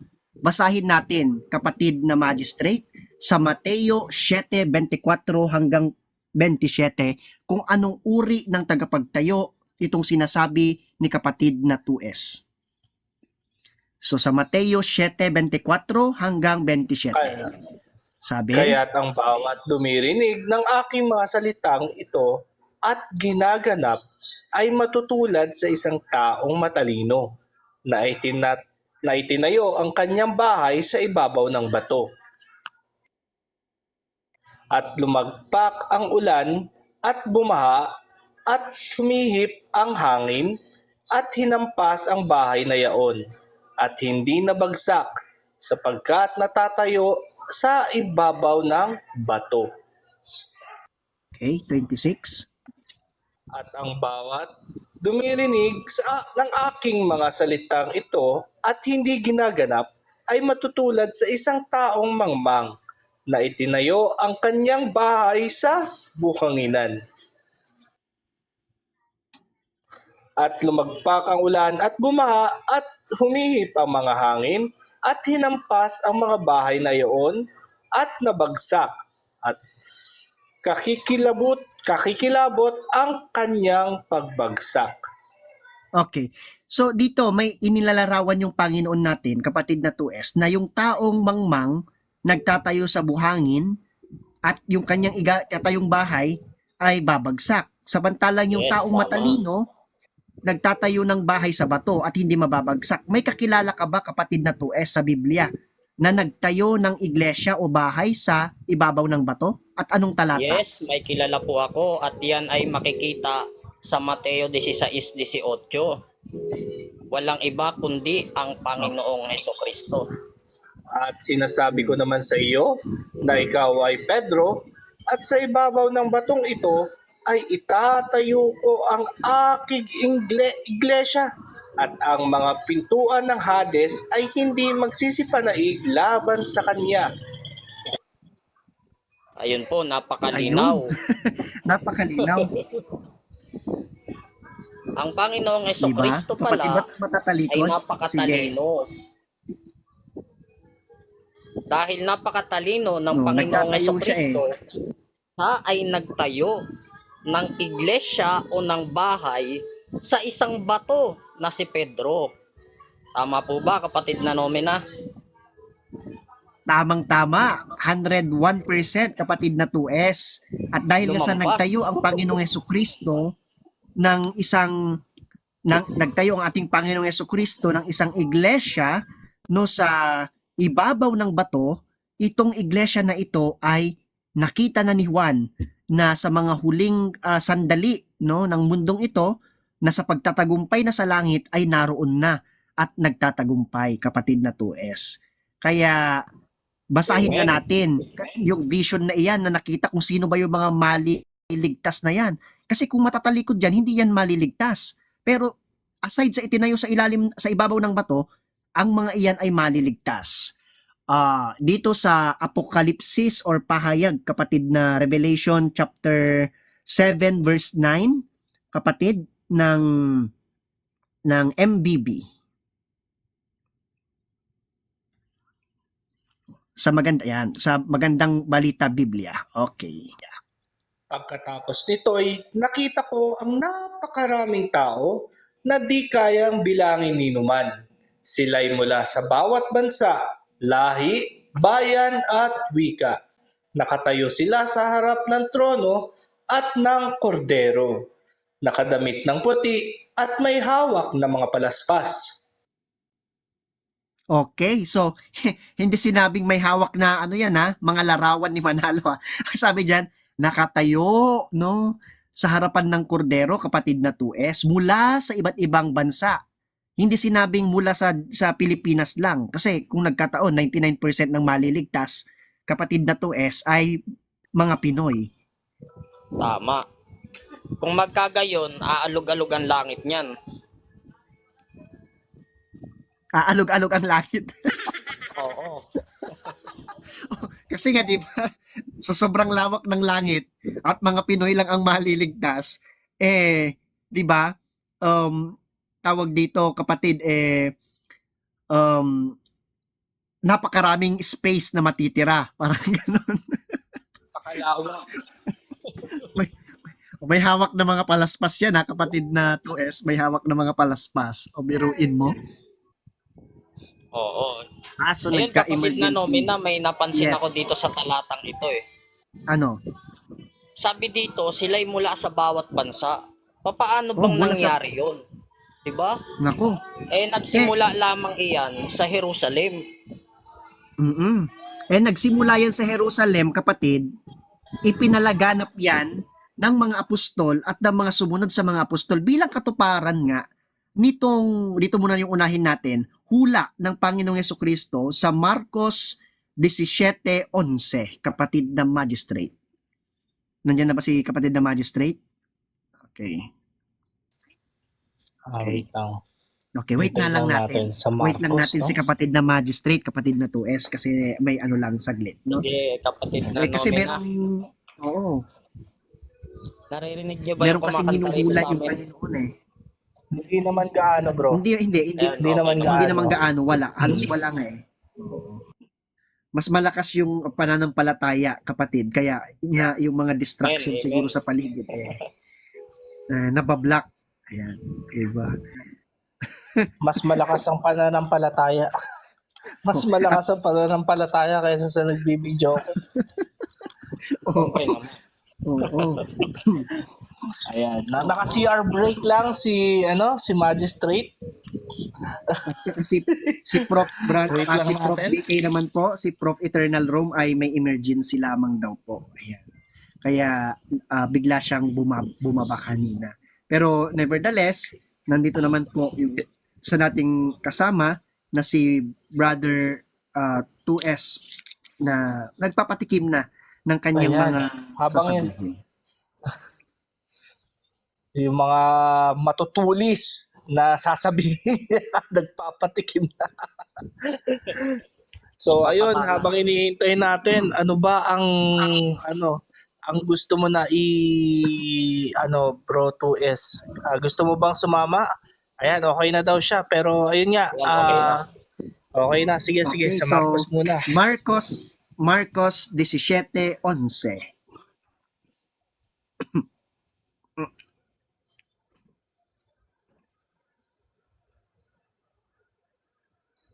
Marcos 17:11. Bro. Oo, kapatid. This is islang to. Ay, sorry. Sorry. Marcos 11:17.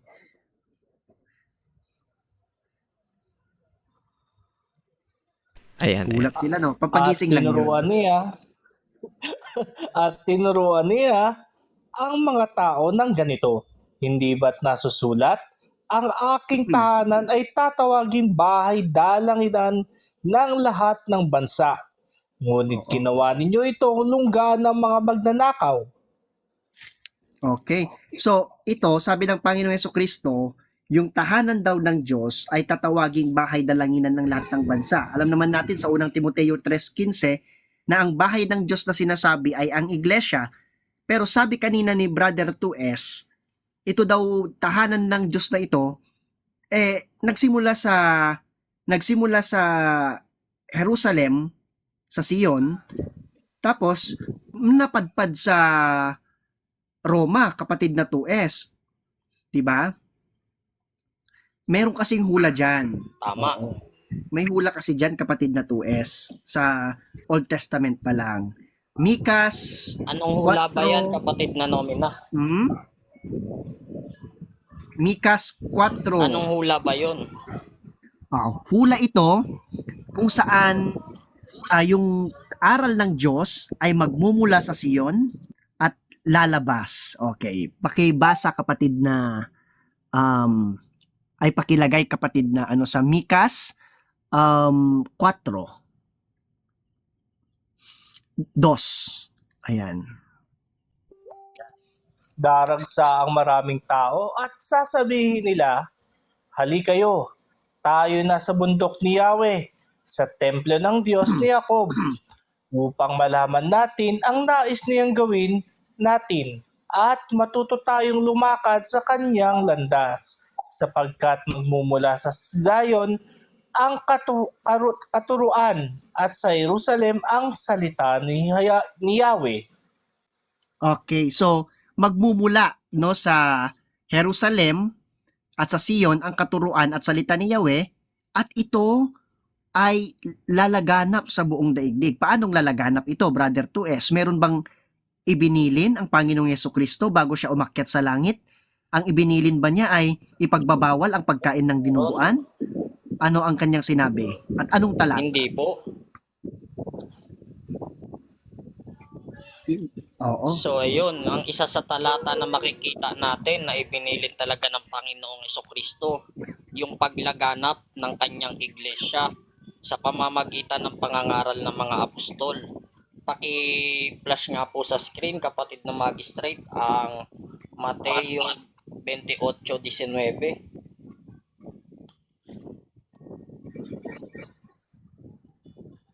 Kaya't habang kayo'y humahayo, gawin ninyong alagad ko ang mga tao sa lahat ng bansa. Bautismuhan niyo sila sa pangalan ng Ama at ng Anak at ng Espiritu Santo. Ayun, pwede nating ituloy yan sa 20 para makita natin. Turuan niyo silang sumunod sa lahat ng inuutos ko sa inyo. Tandaan ninyo, ako'y laging kasama ninyo hanggang sa katapusan ng panahon. Ayan po ang bilin ng Panginoong Hesukristo sa kanyang mga tunay na lingkod. Kanyang ipinapahayo o ipinapalaganap sa bawat bansa ang kanyang salita. Kaya sinabi na humayo kayo, gawin ninyong alagad ko ang lahat ng mga tao. Kaya sa pamamagitan nito, ayon sa hula na binasa kanina ni kapatid na nomina, na nakita ni Apostol Juan ayon sa kanyang pangitain, na yung iglesia ay nagmula sa iba't ibang mga bansa na nabasa natin kanina sa libro ng pahayag. Kaya pala sila ay galing sa iba't ibang bansa, at sila'y hindi lamang sa iisang bansa nanggaling, dahil pala iyan sa bilin ng Panginoong Hesukristo na humayo kayo, gawin ninyong alagad ko ang lahat ng tao sa bawat bansa. Sa makatuwid bagay, may tumutulong sa iglesia, kaya hindi matatalikod. Pakibasa nga po yung Hebreo 13:5-6.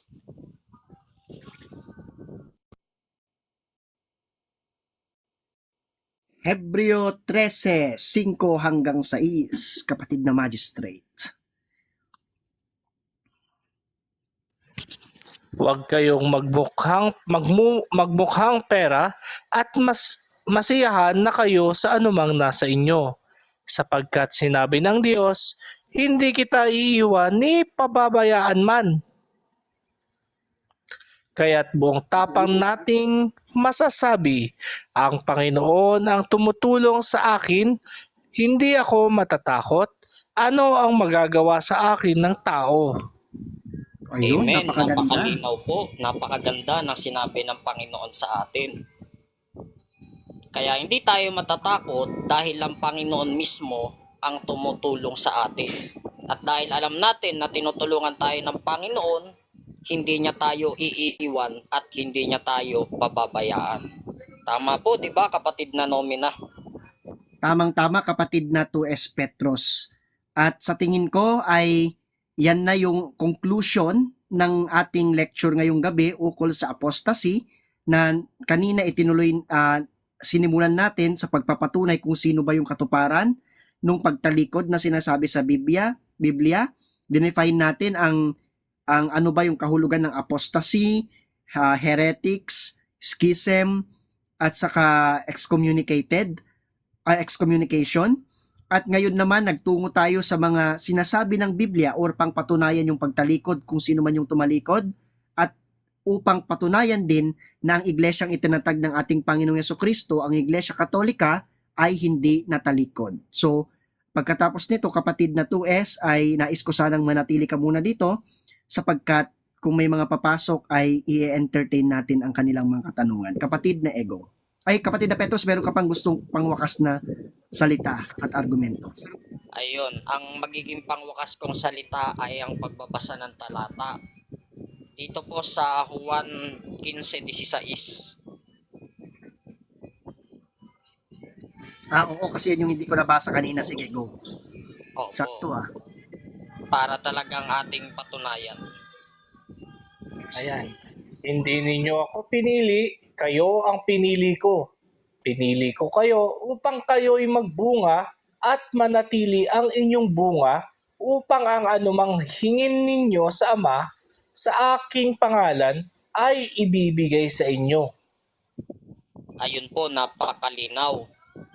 Na sabi dito, hindi ninyo ako pinili, kundi kayo ang pinili ko. Ibig sabihin, sa pamamagitan ng Diyos, pinili niya ang iglesia. Sa pamamagitan ng Diyos na si Kristo Jesus. Kaya dahil dito, Sa tayo pamamagitan ay ni Kristo, pinili. Tama, sa pamamagitan ni Kristo Jesus. At hindi sa pamamagitan ng mga pantas na dukha at yung mga sugo na nagkukulong sa kwarto na hindi kumakain. At sinabi rito, pinili ko kayo upang kayo'y magbunga. Hindi sinabi, pinili ko kayo upang kayo'y matalikod. Hindi naman ganun ang sinasabi. Sinabi pa, at mananatili ang inyong bunga.